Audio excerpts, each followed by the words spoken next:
ಉದ್ಯಮಿಗಳೇ, ಗ್ರಾಹಕರೇ ಹಾಗೂ ಇಂದು ವಿಶೇಷತವಾಗಿ ವಿದ್ಯಾರ್ಥಿಗಳೇ ಹಾಗೂ ಅವರ ಪೋಷಕರೇ. ಆಗಿಯೇ ನಿಮ್ಮ ಸಮಸ್ಯೆಗಳು ಕ್ರಾನಿಕ್ ಆಗಬೇಡಿ, ಯಾವತ್ತೂ ಪ್ಯಾನಿಕ್. ಇದು ನಮ್ಮ Kudla business and education clinic. ಇಲ್ಲಿದೆ Karnataka bank business and education tonic. ನಾನು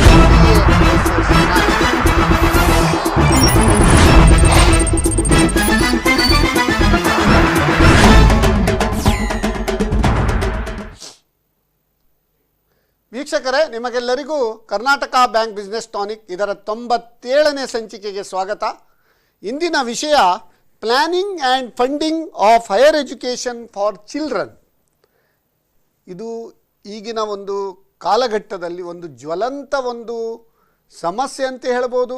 ಜ್ವಲಂತ ಒಂದು ಏನು ಹೇಳ್ತಾರೆ, ಒಂದು ಬೇಕಾದ ಒಂದು ಅನೇಕ ಜನರು ಇದರ ಬಗ್ಗೆ ತುಂಬ ಒಂದು ಪ್ಲ್ಯಾನ್ ಮಾಡಬೇಕಾದ ಸಂದರ್ಭ ಅಂತ ಹೇಳಲಿಕ್ಕೆ ಬಹಳ ಒಂದು ಸಂತೋಷ ಆಗ್ತದೆ. ಯಾಕಂದರೆ ಮುಂಚೆ ಜಾಯಿಂಟ್ ಫ್ಯಾಮಿಲಿ ಇರುವಾಗ ಯಾವುದೂ ಪ್ಲ್ಯಾನ್ ಮಾಡ್ತಾ ಇರಲಿಲ್ಲ. ಎಲ್ಲ ತನ್ನಷ್ಟಕ್ಕೆ ಆಗ್ತಾ ಉಂಟು. ಮದುವೆಯೂ ತನ್ನಷ್ಟಕ್ಕೆ, ಮಕ್ಕಳು ತನ್ನಷ್ಟಕ್ಕೆ, ಅವರು ವಿದ್ಯಾಭ್ಯಾಸವು ತನ್ನಷ್ಟಕ್ಕೆ, ಅವರು ಬುದ್ಧಿವಂತರಾಗ್ತಾರಾ ಅಥವಾ ಕಲಿತಾರಾ ಇಲ್ವಾ ಅಥವಾ ಉದ್ಯೋಗಕ್ಕೆ ಹೋಗ್ತಾರೆ, ಎಲ್ಲ ತನ್ನಷ್ಟಕ್ಕೆ ಆಗ್ತಾ ಇತ್ತು. ಆದರೆ ಈಗ ಒಂದು ನ್ಯೂಕ್ಲಿಯರ್ ಫ್ಯಾಮಿಲಿ ಆದಮೇಲೆ ಮದುವೆ ಆಗುವಾಗ ಕೂಡ ಎಲ್ಲ ಪ್ಲ್ಯಾನಿಂಗ್ ಆಗ್ತದೆ. ಮದುವೆ ಆದಾಗ ಮಕ್ಕಳಾಗಲಿಕ್ಕೆ ಕೂಡ ತುಂಬ ಪ್ಲ್ಯಾನ್ ಆಗಿ ಮಕ್ಕಳಾಗ್ತಾರೆ. ಅದು ಮುಂಚೆ ಒಂದು ಫ್ಯಾಮಿಲಿ ಪ್ಲ್ಯಾನಿಂಗ್ ಸ್ಲೋಗನ್ ಇತ್ತು ನಮ್ಮ ಸರಕಾರದ್ದು, 2 ಬೇಕು 3 ಸಾಕು ಅಂತೇಳಿ. ಆಮೇಲೆ ಅದು 1 ಬೇಕು 2 ಸಾಕಂತ ಬಂತು. ಈಗ ಪೇರೆಂಟ್ಸ್ನವರೇ ಹೇಳ್ತಾರೆ 1 ಬೇಕು, 2ನೇದು ಬೇಕೇ ಬೇಕಂತ ಯಾರು ಹೇಳ್ತಾ ಇಲ್ಲ, ಅಂತಹ ಪರಿಸ್ಥಿತಿ ಬಂದಿದೆ. ಆದ್ದರಿಂದ ಮಕ್ಕಳನ್ನು ಎಷ್ಟು ಮಕ್ಕಳಾಗಿದ್ದಕ್ಕಿಂತ ಮಕ್ಕಳ ಉಜ್ವಲ ಭವಿಷ್ಯವನ್ನು ಯಾವ ರೀತಿ ನಿರೂಪಿಸಬೇಕು ಅದು ಪೇರೆಂಟ್ಸ್ ಮಗು ಹುಟ್ಟಿದ ದಿನದಿಂದವೇ ಪ್ಲ್ಯಾನ್ ಮಾಡ್ತಾರೆ.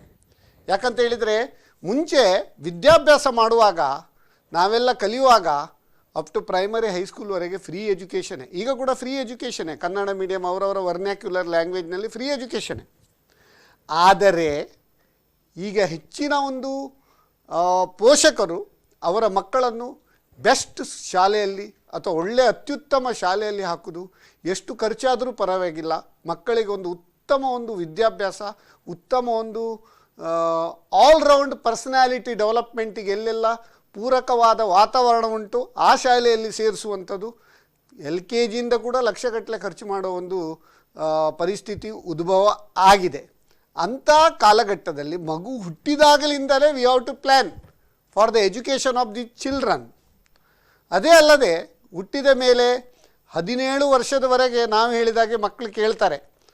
ಅದೇ ಹೇಳ್ತಾರೆ ನೋಡಿ, ಸಂಸ್ಕೃತದಲ್ಲಿ ಸುಭಾಷಿತಕಾರ ಚೆನ್ನಾಗಿ ವರ್ಣನೆ ಮಾಡಿದ್ದೇನೆ. ಲಾಲಯೇತ್ 5 ವರ್ಷಾಣಿ ತಾಡಯೇತ್ 10 ವರ್ಷಾಣಿ ಷೋಡಶೇ ವರ್ಷೇ ಪ್ರಾಪ್ತೆ ಪುತ್ರ ಮಿತ್ರ ವದಾಚರೇತ್. ಎಂಥ ಒಂದು ಚೆನ್ನಾಗಿ ಹೇಳಿದ್ದಾರೆ. ಅಂದರೆ 5 ವರ್ಷವರೆಗೆ ಮಕ್ಕಳನ್ನು ಲಾಲಯೇತ್ ತುಂಬ ಮುದ್ದು ಮಾಡಬೇಕು, ತಾಡಯೇತ್ 10 ವರ್ಷಾಣಿ ಮುಂದಿನ 10 ವರ್ಷ ಅವರನ್ನು ತಪ್ಪು ಮಾಡಿದರೆ ಅವರಿಗೆ ಸರಿ ಮಾರ್ಗದಲ್ಲಿ ಹೋಗಲಿಕ್ಕೆ ಶಿಕ್ಷೆಯನ್ನು ಕೂಡ ಕೊಡಬೇಕಾಗ್ತದೆ. ಅಂದರೆ ಅವ್ರನ್ನು ಒಂದು ಒಳ್ಳೆಯ ಒಂದು ಉತ್ತಮ ಪ್ರಜೆಯಾಗಿ ನಿರೂಪಿಸುವುದು ತಂದೆ ತಾಯಿಗಳ ಪೋಷಕರ ಕರ್ತವ್ಯ. ತಾಡಯೇತ್ 10 ವರ್ಷಾಣಿ, ಒಂದು ಸಾರಿ ಅವರು 16 ವರ್ಷೇ ಪ್ರಾಪ್ತೆ 16 ವರ್ಷ ಆದಮೇಲೆ ಮಕ್ಕಳನ್ನು ಯಾವ ರೀತಿ ಕಾಣಬೇಕಂದ್ರೆ ಪುತ್ರ ಮಿತ್ರ ವದಾಚರೇತ್. ಅಂದರೆ ಮಕ್ಕಳನ್ನು ಮಿತ್ರ, ನಮ್ಮ ಫ್ರೆಂಡಾಗಿ ನಾವು ಅವರೊಂದಿಗೆ ವ್ಯವಹರಿಸಬೇಕಂತೇಳಿ ಒಂದು ಸುಭಾಷಿತಕಾರ ಹೇಳ್ತಾನೆ. ಅದೇ ರೀತಿ ಅವರು ಒಂದು ಮೆಚ್ಯೂರಿಟಿ ಬರುವಾಗ SLC ಆದಮೇಲೆ ಅವರು ನಾವು ಹೇಳಿದ ಹಾಗೆ ನೀವು ಇದೇ ಕಲಿಬೇಕು ಅದೇ ಕಲಿಬೇಕಂತ ಅವರ ಮೇಲೆ ನಾವು we cannot impose on them what they want to be and they decide what they want to be. What we can at the most do is we can complement or we can just give them inputs, but decision is 100% theirs. ಅಂಥ ಒಂದು ಪರಿಸ್ಥಿತಿ ಬರುವಾಗ ಈಗ ನೋಡಿರ್ಬೋದು ನಮ್ಮ ದೇಶದಲ್ಲಿಯೇ ಉನ್ನತ ವ್ಯಾಸಂಗಕ್ಕೆ ಮೆಡಿಕಲ್ ಫೀಲ್ಡ್ ಇರ್ಬೋದು, ಇಂಜಿನಿಯರಿಂಗ್ ಫೀಲ್ಡ್ ಇರ್ಬೋದು, ಅಥವಾ ಯಾವುದೇ ಪೋಸ್ಟ್ ಗ್ರ್ಯಾಜುಯೇಷನ್ ಫೀಲ್ಡ್ ಇರ್ಬೋದು, ನಮ್ಮ ಚಾರ್ಟರ್ಡ್ ಅಕೌಂಟೆನ್ಸಿ ಫೀಲ್ಡ್ ಕೂಡ ಇರ್ಬೋದು. ಅದು ಇಲ್ಲಿ ಉತ್ಕೃಷ್ಟವಾದ ಒಂದು ವಿದ್ಯಾಭ್ಯಾಸದ ಪರಿಸ್ಥಿತಿ ಇದ್ದರೂ ಕೂಡ ಮಕ್ಕಳು ಈಗ ವಿದೇಶದ ವಿದ್ಯಾಭ್ಯಾಸಕ್ಕೆ ಹೋಗಿದ್ದಾರೆ. ಅದರಲ್ಲಿ ಕೂಡ ಪ್ರೋಸ್ ಆ್ಯಂಡ್ ಕಾನ್ಸ್ ಉಂಟು. ನಮ್ಮ ಇಂಡಿಯಾದ ಎಜುಕೇಷನಿಗೂ ಪಾಶ್ಚಾತ್ಯ ದೇಶದ ಎಜುಕೇಷನಿಗೂ ಪ್ರೋಸ್ ಆ್ಯಂಡ್ ಕಾನ್ಸ್ ಉಂಟು. ಅದಕ್ಕೆ ನಾವೀಗ ನ್ಯೂ ಎಜುಕೇಷನ್ ಪಾಲಿಸಿಯನ್ನು ಕೂಡ ಇಂಪ್ಲಿಮೆಂಟ್ ಮಾಡ್ತಾ ಇದ್ದಾರೆ ಸರ್ಕಾರದವರು. ಅದರ ಬಗ್ಗೆ ಕೂಡ ಕಾರ್ಯಕ್ರಮ ನಾವು ಮಾಡಿದ್ದೇವೆ.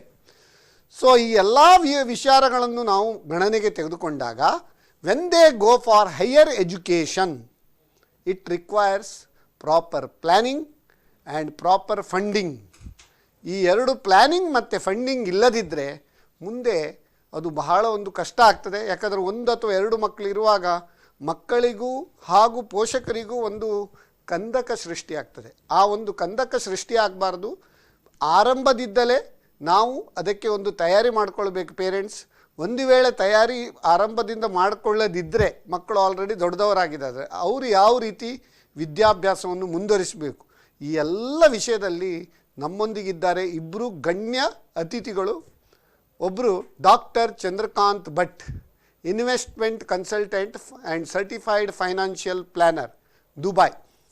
ಡಾಕ್ಟರ್ ಚಂದ್ರಕಾಂತ್ ಭಟ್ ಬಗ್ಗೆ ನಾನು ಜಾಸ್ತಿ ಹೇಳುವುದಿಲ್ಲ, ಯಾಕಂದರೆ ಆಲ್ರೆಡಿ ಅವರು ನಮ್ಮ ಅನೇಕ ಸಂಚಿಕೆಗಳಲ್ಲಿ ಇನ್ವೆಸ್ಟ್ಮೆಂಟ್ ಬಗ್ಗೆ ಇರ್ಬೋದು, ಅಥವಾ ನಮ್ಮ NPS ನ್ಯಾಷನಲ್ ಪೆನ್ಷನ್ ಸ್ಕೀಮ್ ಅದರ ಬಗ್ಗೆ ಕೂಡ, ಈವನ್ ಇತ್ತೀಚೆಗೆ ಅವರು investment during falling interest trend, ಅಂಥ ಪರಿಸ್ಥಿತಿಯಲ್ಲಿ ನಿಮ್ಮ ಹಣವನ್ನು ಯಾವ ರೀತಿಯಲ್ಲಿ ನೀವು ಇನ್ವೆಸ್ಟ್ ಮಾಡಬೇಕು ಅದರ ಬಗ್ಗೆ ಕೂಡ ಅನೇಕ ನಮ್ಮ ಸಂಚಿಕೆಗಳಲ್ಲಿ ನಮ್ಮ ಪ್ರೇಕ್ಷಕರ ವೀಕ್ಷಕರ ಬಹಳ ಮನಗೆದ್ದ ವ್ಯಕ್ತಿ ಅಂತ ಹೇಳಲಿಕ್ಕೆ ಬಹಳ ಒಂದು ಸಂತೋಷ ಆಗ್ತಾರೆ. ಡಾಕ್ಟರ್ ಚಂದ್ರಕಾಂತ್ ಭಟ್ ಅವರು doctor, basically is A veterinary doctor, ಆದರೂ ಕೂಡ ಅವರು ಉನ್ನತ ವಿದ್ಯಾಭ್ಯಾಸವನ್ನು IIM ಅಲ್ಲಿ ಪಡ್ಕೊಂಡಿದ್ದಾರೆ. ಈ ಇನ್ವೆಸ್ಟ್ಮೆಂಟ್ ಬಗ್ಗೆ ಅನೇಕ ಸರ್ಟಿಫೈಡ್ ಕೋರ್ಸಸ್ಸನ್ನು ಮಾಡಿ ನಾವು is A certified financial planar and investment consultant in Dubai. ಅನೇಕ ವಿಷಯಗಳಲ್ಲಿ ಅವರು ಜನರಿಗೆ ಮಾರ್ಗದರ್ಶನ ನೀಡ್ತಾ ಇದ್ದಾರೆ. ಅದರಲ್ಲಿ ಬಹಳ ಪಾಪ್ಯುಲಾರಿಟಿ ಬಂದದಂದರೆ ಅವ್ರದ್ದು NRI ಮನಿ ಕ್ಲಿನಿಕ್. ಆ NRI ಮನಿ ಕ್ಲಿನಿಕ್ಕಲ್ಲಿ ಅನೇಕ ಸಣ್ಣ ಸಣ್ಣ ವಿಡಿಯೋವನ್ನು ಬೇರೆ ಬೇರೆ ವಿಷಯಗಳಲ್ಲಿ ಜನರಿಗೆ ಯೂಟ್ಯೂಬಲ್ಲಿ ಹಂಚುತ್ತಾ ಇದ್ದಾರೆ ಅಂತ ಹೇಳಲಿಕ್ಕೆ ಬಹಳ ಸಂತೋಷ ಆಗ್ತದೆ. ಚಂದ್ರಕಾಂತ್ ಭಟ್ರ ಬಗ್ಗೆ ಸಂಕ್ಷಿಪ್ತವಾಗಿ ಏನು ಹೇಳಿದ್ರೆ, ಚಂದ್ರಸ್ಯ ಕಾಂತಿರಿವ ಯಸ್ಯ ಸಹ ಚಂದ್ರಕಾಂತಃ ಅಂತ ಹೇಳಿ ನಮ್ಮ ಈ ಕರ್ನಾಟಕ ಬ್ಯಾಂಕ್ ಬಿಸ್ನೆಸ್ ಟಾನಿಕ್ ಕಾರ್ಯಕ್ರಮಕ್ಕೆ ನಿಮ್ಮನ್ನು ಸ್ವಾಗತ ಮಾಡ್ತಾ ಇದ್ದೇನೆ. ಅದೇ ರೀತಿ ವಸಂತ ಶೆಟ್ಟಿ ಅವರ ಬಗ್ಗೆ ಎಷ್ಟು ನಾವು ವರ್ಣನೆ ಮಾಡಿದರೂ ಸಾಕಾಗೋದಿಲ್ಲ. ನಾನು ಲಾಸ್ಟ್ ಟೈಮ್ ಹೇಳಿದ್ದೇನೆ, ವಸಂತ ಶೆಟ್ಟಿ ಅವರಂದ್ರೆ ಬ್ಯಾಂಕಿಂಗ್ ತಜ್ಞರು. ಅವರನ್ನು ಬ್ಯಾಂಕಿಂಗ್ ತಜ್ಞರು ಅಂತ ಯಾಕೆ ಹೇಳೋದು? ಕೆಲವರು ಪ್ರೊಫೆಸರ್ಸ್ನವರು ಥಿಯರಿಯಲ್ಲಿ ಪರಿಣಿತರಿರ್ತಾರೆ, ಬೇರೆಯವರಿಗೆ ಆದಷ್ಟು ಬುದ್ಧಿ ಹೇಳ್ತಾರೆ. ನಾವು ಅದನ್ನು ಪಾಲನೆ ಮಾಡ್ತೇವೆ ಇಲ್ವೋ ಅದು ಬೇರೆ ವಿಷಯ. ಬುದ್ಧಿ ನಾವು ತುಂಬ ಜನರಿಗೆ ಹೇಳಲಿಕ್ಕಾಗ್ತದೆ. ಪ್ರೊಫೆಸರ್ನವರು ಏನಂತ ಹೇಳಿದರೆ ಥಿಯರಿಟಿಕಲ್ ವಿಷಯವನ್ನು ಹೇಳ್ತಾರೆ. ಬ್ಯಾಂಕಲ್ಲಿ ಇವರು 35 ವರ್ಷಗಳ ಕಾಲ ಪ್ರತಿಷ್ಠಿತ ನಮ್ಮ ದೇಶದ it is the second largest bank ಅಂತ ಹೇಳ್ತೇವೆ, ಕೆನರಾ ಬ್ಯಾಂಕ್. ಅದರ ಅಸಿಸ್ಟೆಂಟ್ ಜನರಲ್ ಮ್ಯಾನೇಜರ್ ಮತ್ತು ಮಂಗಳೂರಿನ ರೀಜನ್ ಹೆಡ್ ಆಗಿ ಕಾರ್ಯನಿರ್ವಹಿಸಿದ ಕೀರ್ತಿ ಅವರಿಗೆ ಸಲ್ತದೆ. ನಮ್ಮ ದೇಶದ ಕರ್ನಾ ಬ್ಯಾಂಕಿನ ಅನೇಕ ಶಾಖೆಗಳಲ್ಲಿರ್ಬೋದು, ಕ್ರೆಡಿಟ್ ಡಿಪಾರ್ಟ್ಮೆಂಟಲ್ಲಿರ್ಬೋದು, ಅವರು ಬೇರೆ ಬೇರೆ roll and responsibilities he has taken and he has discharge it excellent. ಅದಕ್ಕೆ ಅವರು ಬ್ಯಾಂಕಿಂಗ್ ತಜ್ಞರು ಅಂತ ನಾವು ಪರಿಗಣಿಸಿದ್ದೇವೆ. ಇವರು ಕೂಡ ನಮ್ಮ ಆತ್ಮನಿರ್ಭರ್ ಭಾರತದ ಸಂದರ್ಭದಲ್ಲಿರ್ಬೋದು, ಬೇರೆ ಬೇರೆ ಬ್ಯಾಂಕಿಂಗ್ ಪ್ರಾಡಕ್ಟ್ ವಿಷಯದಲ್ಲಿರ್ಬೋದು, MSME ವಿಷಯದಲ್ಲಿ ಕೂಡ ನಮ್ಮಲ್ಲಿ ರಿಸೋರ್ಸ್ ಪರ್ಸನ್ ಆಗಿ ಭಾಗವಹಿಸಿದ ಕೀರ್ತಿ ಸಲ್ತದೆ. He can be considered as encyclopedia in practical banking ಅಂತ ಹೇಳಲಿಕ್ಕೆ ಬಹಳ ಸಂತೋಷ ಆಗ್ತದೆ. ಅಂದರೆ ಅವರ ಸಿಸ್ಟಮ್ ಯಾಕಂತ ಹೇಳಿದರೆ, a player in order to be successful you should concentrate on the play field rather than the scoreboard ಅಂತೇಳಿ. ಅವರು ಪ್ಲೇ ಫೀಲ್ಡಲ್ಲಿ ಕಾನ್ಸಂಟ್ರೇಟ್ ಮಾಡಿದ್ರಿಂದ ಸ್ಕೋರ್ ಕೂಡ ಆಟೋಮೆಟಿಕಲಿ ಜಾಸ್ತಿ ಆಗಿದೆ. ವಸಂತ ಶೆಟ್ಟಿ, ನೀವು ಕೂಡ ನಮ್ಮ ಈ ಕಾರ್ಯಕ್ರಮ ಕರ್ನಾಟಕ ಬ್ಯಾಂಕ್ ಬಿಸ್ನೆಸ್ ಟಾನಿಕ್ ಈ ಎಪಿಸೋಡಿಗೆ ನಿಮಗೆ ಈ ಸ್ವಾಗತ. ವಸಂತ ಶೆಟ್ಟಿಯವರ ಬಗ್ಗೆ ಕೂಡ ನಾವು ಹೇಳುವುದೇನೆಂದರೆ, ಪಕ್ಷಿಗಳ ರಾಜ ಗರುಡ, ಪ್ರಾಣಿಗಳ ರಾಜ ಸಿಂಹ. ಮೊನ್ನೆ ನಾವು ಫಿಸಿಯೋಥೆರಪಿಯಲ್ಲಿ ಹೇಳಿದರೆ ಥೆರಪಿಗಳ ರಾಜ ಫಿಸಿಯೋಥೆರಪಿ ಅಂತ ಹೇಳಿ, ಅದೇ ರೀತಿ ಋತುಗಳ ರಾಜ ವಸಂತ ಅಂತ ಹೇಳ್ತಾ ನಮ್ಮ ವಸಂತ ಶೆಟ್ಟಿಯವರು ಕೂಡ ನಾವು ಸ್ವಾಗತಿಸ್ತೇವೆ. ಅದೇ ರೀತಿ ಚಂದ್ರಕಾಂತ, ನಕ್ಷತ್ರಗಳ ರಾಜ ಚಂದ್ರ ಅಂತೇಳಿ. ಸೊ ಆದ್ದರಿಂದ ಇಬ್ಬರು ರಾಜರನ್ನು ನಾವು ಇಲ್ಲಿ ಆಹ್ವಾನ ಮಾಡಿದ್ದೇವೆ. ನಿಮ್ಮ ಯಾವುದೇ ಸಂದೇಹಗಳಿದ್ದರೆ 08244119090ಗೆ ಕರೆ ಮಾಡಿ ನಿಮ್ಮ ಸಂದೇಹಗಳನ್ನು ಪರಿಹರಿಸಿಕೊಳ್ಬೋದು. ಈಗ ಚಂದ್ರಕಾಂತ್ ಭಟ್ ಅವರೇ, ಈಗ ಎಜುಕೇಷನ್ ಬಗ್ಗೆ ನೀವು ಹೇಳ್ತೀರಿ, ಪ್ಲ್ಯಾನಿಂಗ್. ಈಗ ನೀವು NRI ಮನಿ ಕ್ಲಿನಿಕ್ ಅಂತ ಅನೇಕ ಒಂದು ಯೂಟ್ಯೂಬ್ ಚಾನಲಲ್ಲಿ ವಿಡಿಯೋವನ್ನು ಬಿಡುಗಡೆ ಮಾಡಿದಿರಿ. ಈ ಒಂದು education planning and funding for higher education ಬಗ್ಗೆ ಕೂಡ ನೀವು ವಿಡಿಯೋಗಳನ್ನು ಬಿಡುಗಡೆ ಮಾಡಿದ್ದೀರಿ. ನಾನು ನೋಡಿದ್ದೇನೆ, ಬಹಳ ಒಂದು ಉತ್ತಮ ವಿಷಯ. ಈಗ why one should plan for higher education and how the planning should go, ಅದರ ಒಂದು ಇವಲ್ಯೂಷನ್ ಹೇಗೆ, ಅದರ ಬಗ್ಗೆ ಒಂದು ಬ್ರೀಫ್ ಮಾಡ್ಬೋದಾ? ಒಬ್ಬ ಫೈನಾನ್ಷಿಯಲ್ ಪ್ಲಾನರ್ ಆಗಿ ನಾನು ಹೇಳೋದಂತಾದರೆ, ಪ್ಲಾನಿಂಗ್ ಮಾಡೋದ್ರಲ್ಲಿ ಅತಿ ಕಷ್ಟದ ಕೆಲಸ ಅಂತ ಹೇಳಿದರೆ ಈ ಎಜುಕೇಷನ್ ಪ್ಲಾನಿಂಗ್ ಮಾಡುವಂಥದ್ದು. ಬಾಕಿ ಯಾವುದೇ ಪ್ಲಾನಿಂಗ್ಗಳನ್ನು ಭಾರಿ ಸುಲಭವಾಗಿ ನಾವು ಮಾಡ್ಲಿಕ್ಕೆ ಆಗ್ತದೆ. ಎಜುಕೇಷನ್ ಪ್ಲಾನಿಂಗ್ ಮಾಡುವಂಥದ್ದು ಭಾರಿ ಕಷ್ಟ. ಯಾಕೆ ಕಷ್ಟ ಅಂತ ಹೇಳಿದರೆ, ಇದರಲ್ಲಿ ಅನ್ನೋನ್ಗಳು ಜಾಸ್ತಿ. ನೀವು ಪ್ಲಾನಿಂಗ್ ಮಾಡಕ್ಕೆ ಹೋಗ್ತೀರಿ, ಪ್ಲಾನಿಂಗ್ ಮಾಡ್ಬೇಕಾದ್ರೆ ನಿಮಗೆ ಫ್ಯಾಕ್ಟ್ಸ್ ಆ್ಯಂಡ್ ಫಿಗರ್ಸ್ಗಳೆಲ್ಲ ಗೊತ್ತಿರಬೇಕು. ಆದರೆ ಒಂದು ಮಗು ಮನೆಯಲ್ಲಿ ಹುಟ್ಟಿದಂಥ ಸಂದರ್ಭದಲ್ಲಿ ನಾವು ಏನನ್ನು ನೋಡಿ ಪ್ಲಾನ್ ಮಾಡುವಂಥದ್ದು? ನಮ್ಗೆ ಗೊತ್ತಿರೋದು ಒಂದೇ, ಮಗು 17 ವರ್ಷ ಆದಾಗ ಕಾಲೇಜಿಗೆ ಹೋಗ್ತದೆ, ಅಷ್ಟು ಬಿಟ್ಟರೆ ಬೇರೆ ಯಾವ ವಿಚಾರನೂ ಗೊತ್ತಿಲ್ಲ. ಮಗುವಿನ ಆಸಕ್ತಿ ಏನು ಗೊತ್ತಿಲ್ಲ, ನಾವು ಯಾವ ಊರಲ್ಲಿ ಇರ್ತೀವಿ ಗೊತ್ತಿಲ್ಲ, ನಮ್ಮ ಆದಾಯ ಎಷ್ಟಿರುತ್ತೆ ಗೊತ್ತಿಲ್ಲ, ನಮ್ಮ ಸ್ಥಿತಿಗತಿಗಳು ಹೇಗಿರ್ತದೆ ಯಾವ ವಿಚಾರಗಳು ಗೊತ್ತಿರೋದಿಲ್ಲ. ಎರಡನೇ ಸಮಸ್ಯೆ ಏನಂತ ಹೇಳಿದರೆ, ಮಕ್ಕಳಾಗುವಂಥದ್ದು ಯಾವಾಗ? ಸಾಧಾರಣ ಒಂದು 25ರಿಂದ 35 ವರ್ಷ ವಯೋಮಾನದ ಸಂದರ್ಭದಲ್ಲಿ ಮಕ್ಕಳಾಗ್ತದೆ. ಈ ಮಕ್ಕಳಾಗುವಂಥ ಸಂದರ್ಭದಲ್ಲಿ ಅಪ್ಪ ಅಮ್ಮಂದಿರ ಒಂದು ಫೈನಾನ್ಷಿಯಲ್ ಸಿಚುವೇಶನ್ ಇರುತ್ತೆ, ಅದು ಪ್ರಾರಂಭಿಕ ಹಂತದಲ್ಲಿ ಇರ್ತದೆ. So they are in the beginning of the carrier, they are very much walking. ಇನ್ನು ಫ್ಯಾಮಿಲಿ ಸೆಟಪ್ ಮಾಡಬೇಕು, ಆಸ್ಪಿರೇಷನಲ್ ಜನರೇಷನ್, ತಿರುಗಾಡಬೇಕು, ಎಲ್ಲ ನೋಡಬೇಕು, ಎಲ್ಲ ಜವಾಬ್ದಾರಿಗಳು ಬರ್ತದೆ. ಸೊ ಅವ್ರ ಹತ್ರ ಪ್ಲಾನಿಂಗ್ ಮಾಡ್ಬೇಕಂತ ಹೇಳಿದ್ರೆ ಹಣಕಾಸಿನ ವ್ಯವಸ್ಥೆ ಕೂಡ ಅಲ್ಲಿ ಇರೋದಿಲ್ಲ. ಸೊ ಮಗುವಿನ ಬಗ್ಗೆ ಗೊತ್ತಿಲ್ಲ, ಆರ್ಥಿಕ ಸ್ಥಿತಿಗತಿ ಏನಾಗ್ತದೆ ಅನ್ನೋದು ಗೊತ್ತಿಲ್ಲ, ಹಾಗೆ ತಮ್ಮ ಹತ್ರ ಹಣಕಾಸಿನ ವ್ಯವಸ್ಥೆ ಕೂಡ Yes, definitely there is a fear of unknown. But ಏನಾಗುತ್ತೆ ಅಂತ ಹೇಳಿದ್ರೆ, people are overtaken by the emotions. ಮಗು ಆಯಿತು, ಎಲ್ಲರ ಕಣ್ಮಣಿ ನೋಡ್ತಾ ಇದ್ದಂಗೆ ಎಲ್ಲ ಡ್ರೀಮ್ಸ್ ಕಟ್ತಾರೆ. ಈ ಮಗು ಒಂದು ಹಾರ್ವರ್ಡಲ್ಲಿ ಕಲಿಬೇಕು, ಆಕ್ಸ್ಫರ್ಡಲ್ಲಿ ಕಲಿಬೇಕು, ಇದೆಲ್ಲ ಇದು ಸಹಜ. ಆದರೆ ಈ ಇಮೋಷನ್ಸ್ ಇರುವಂಥ ಸಂದರ್ಭದಲ್ಲಿ ನಾವು ಪ್ರಾಕ್ಟಿಕಲ್ ಆಗಿ ಆಲೋಚನೆ ಮಾಡಬೇಕು. ಪೇರೆಂಟ್ಸ್ ಮಗುವಿನ ಎಜುಕೇಷನ್ ಪ್ಲಾನಿಂಗ್ ಮಾಡೋದಕ್ಕೆ ಮುಂಚಿತವಾಗಿ ಫಸ್ಟ್ ಮಾಡಬೇಕಾಗಿರೋದು ಏನಂತೇಳಿದರೆ, ಅವರ ರಿಟೈರ್ಮೆಂಟ್ ಪ್ಲಾನಿಂಗಿಗೆ ಫಸ್ಟ್ ಅವ್ರು ಪ್ಲಾನ್ ಮಾಡಿಕೊಂಡು ಆಮೇಲೆ ಎಜುಕೇಷನ್ ಪ್ಲಾನಿಂಗಿಗೆ ಹೋಗಬೇಕು. You help yourself first. ನಾಳೆ ಮಕ್ಕಳಿಗೋಸ್ಕರ ನಾವೆಲ್ಲ ತಗೊಂಡೋಗಿ ಇಡ್ತೀವಿ. ಮಕ್ಕಳು ಕಾಲೇಜ್ ಹೋಗುವಂಥ ಟೈಮ್ನಲ್ಲಿ ನಾವು ನೋಡ್ತೀವಿ, ಸಡನ್ಲಿ ನನ್ನ ಹತ್ರ ರಿಟೈರ್ಮೆಂಟ್ಗೆ ಫಂಡ್ಸೇ ಇರೋದಿಲ್ಲ. So your children are not your retirement funds. First ನಿಮ್ಮ ರಿಟೈರ್ಮೆಂಟ್ ಫಂಡಿಗೆ ಬೇಕಾಗಿರ್ತಕ್ಕಂಥ ವ್ಯವಸ್ಥೆಗಳನ್ನು ಮಾಡ್ಕೊಂಡು ಹೋಗಬೇಕು. ಏನು ಮಾಡಬೇಕು? ನೀವು ಮಕ್ಕಳಿಗೆ ಎಜುಕೇಷನ್ ಪ್ಲಾನಿಂಗ್ ಮಾಡೋದಕ್ಕಿಂತ ಮುಂಚಿತವಾಗಿ ನಿಮ್ಮ NPS ಅಕೌಂಟನ್ನು ನೀವು ಸ್ಟಾರ್ಟ್ ಮಾಡಿ, ಅದಕ್ಕೆ ಬೇಕಾಗಿರ್ತಕ್ಕಂಥ ಅದು ಎಷ್ಟೇ ಕಮ್ಮಿ ಅಮೌಂಟ್ ಆಗಿರ್ಬೋದು, 25,000 ಆಗಿರ್ಬೋದು, 50,000 ಆಗಿರ್ಬೋದು, 10 ಲಕ್ಷ ರೂಪಾಯಿ ಆಗಿರ್ಬೋದು, ಅದಕ್ಕೆ ಫಸ್ಟ್ ಕಾಂಟ್ರಿಬ್ಯೂಷನ್ ಕೊಟ್ಟು ನಂತರದ ದಿವಸದಲ್ಲಿ ನೀವು ಎಜುಕೇಷನ್ ಫಂಡಿಂಗ್ ಬಗ್ಗೆ ಆಲೋಚನೆ ಮಾಡಬೇಕು. ಪ್ರಥಮವಾಗಿ ನಮ್ಮ ಬಗ್ಗೆ ನಾವು ರಿಟೈರ್ಮೆಂಟ್ ಪ್ಲಾನ್ ಅನ್ನು ಮಾಡಿ, ಕರೆಕ್ಟ್, ಆಮೇಲೆ ಮಕ್ಕಳ ಬಗ್ಗೆ ಕೂಡ ಒಂದು ಪ್ಲಾನ್ ಮಾಡ್ಬೇಕಂತ. ಕರೆಕ್ಟ್. ಈಗ ವಸಂತ್ ಶೆಟ್ಟಿ ಅವರೇ, ನೀವೀಗ ಕಳೆದ 35 ವರ್ಷ ಬ್ಯಾಂಕಲ್ಲಿ ಸೇವೆ ಸಲ್ಲಿಸಿದ್ದೀರಿ. ಈಗ ಅನೇಕ ಜನ ನಿಮ್ಮಲ್ಲಿ ಕೂಡ ಎಜುಕೇಷನ್ ಲೋನಿಗೆ ಬರ್ತಾರೆ. ಈ ಒಂದು ಮಾಡೆಲ್ ಎಜುಕೇಷನ್ ಲೋನ್ ಸ್ಕೀಮ್ ಅದು 2009ರಲ್ಲೇ ನಮ್ಮ ಕೇಂದ್ರ ಸರ್ಕಾರ ಡೆವಲಪ್ ಮಾಡಿದೆ ಅಂತ ಹೇಳಲಿಕ್ಕೆ ಬಹಳ ಸಂತೋಷ ಆಗ್ತದೆ. ಆಗಾಗ ಅದಕ್ಕೆ ಕೆಲವು ಚೇಂಜಸ್ ಕೂಡ ಮಾಡಿದ್ದೇವೆ, ಅದರ ಬಗ್ಗೆ ಕೂಡ ನಾವು ಬ್ರೀಫ್ ಹೇಳ್ತೇವೆ. ಅದರ ಮುಂಚೆ ಒಂದು ವೀಕ್ಷಕರ ಕರೆ ಉಂಟು. ಹಲೋ ಸರ್, ನಮಸ್ಕಾರ ಸರ್. ನಾನು ರಾಮರಾವ್, ಕೊಟ್ಟಾರಿ ಚೌಕಿಯಿಂದ. ರಾಮರಾವ್, ನಮಸ್ಕಾರ. ನಿಮಗೆ ಕಾರ್ಯಕ್ರಮಕ್ಕೆ ಸ್ವಾಗತ. ಪ್ರೊಡಕ್ಟಿವ್ ರಾಮರಾಯರಿಗೆ ಸ್ವಾಗತ. Thanks sir. ಹೇಳಿ. ಮುಖ್ಯ ಅತಿಥಿಗೆ ನೀವು ಮತ್ತು SS ನಾಯಕರಿಗೆ ನಮಸ್ಕಾರ, ಮತ್ತು SS ನಾಯಕರಿಗೆ ಅಭಿನಂದನೆ. ಇವತ್ತು ವಿಜಯವಾಣಿ ಪೇಪರ್ಲಿ ಕನ್ನಡದ ಕಣ್ಮಣಿ ಅಂತ ನಿಮ್ಮ ಕವಿತೆ ಓದಿದೆ, ಬಾರಿ ಚಂದಾಗಿತ್ತು. ನಿಮಗೆ ಅಭಿನಂದನೆಗಳು. ಅಂದ್ರೆ ನಿನ್ನೆ ಅವ್ರದೊಂದು ವಿಜಯೋತ್ಸವ ಇತ್ತು, ಅದಕ್ಕೆ ನನಗೊಂದು ಗೆಸ್ಟ್ ಆಗಿ ಕರೆದಿದ್ರು. ಹೌದು, ಬಾರಿ ಒಳ್ಳೇದಾಗಿತ್ತು. ಅದರಲ್ಲಿ ಒಂದು ಸಣ್ಣ ಚುಟುಕು ಹೇಳಿದ್ದೆ ನಾನು. ಈಗ ನಮ್ಮ ಹಿರಿಯರ ಗಾದೆ ಎಲ್ಲ ಸುಳ್ಳಾಗುದಿಲ್ಲ ಅಂತ ಹೇಳಿ ಒಂದು ಸಣ್ಣ ಉದಾಹರಣೆ, ಮಕ್ಕಳಿಗೆ ಆಸ್ತಿ ಮಾಡಿ ಇಡಬೇಡಿ, ಮಕ್ಕಳನ್ನೇ ಆಸ್ತಿ ಆಗಿ ಬೆಳೆಸಿ ಅಂತ. ಇವತ್ತು ನಿಮ್ಮ ಟಾಪಿಕ್ ಇದು ಈ ಗಾದೆಗೆ ಬಹಳ ಸೂಕ್ತ ಅಂತ ನಾನು ಭಾವಿಸ್ತೇನೆ. ನನ್ನ ಪ್ರಶ್ನೆ ಏನಂದ್ರೆ, ಒಂದನೇದು, whether education loan will be available for correspondence course, that is distance education. Second, college studies in evening college, studies in tutorial college.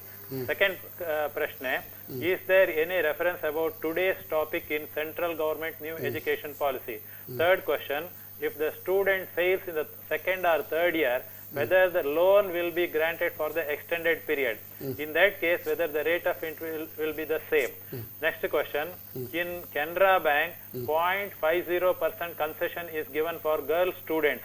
Whether such special benefits are given to girl students in other banks. Next question, loan granted for ladies after marriage, who can be the guarantor, father or husband? Next question, in Karnataka Bank, maximum age limit is 35 years. Whether, what is the position in other banks?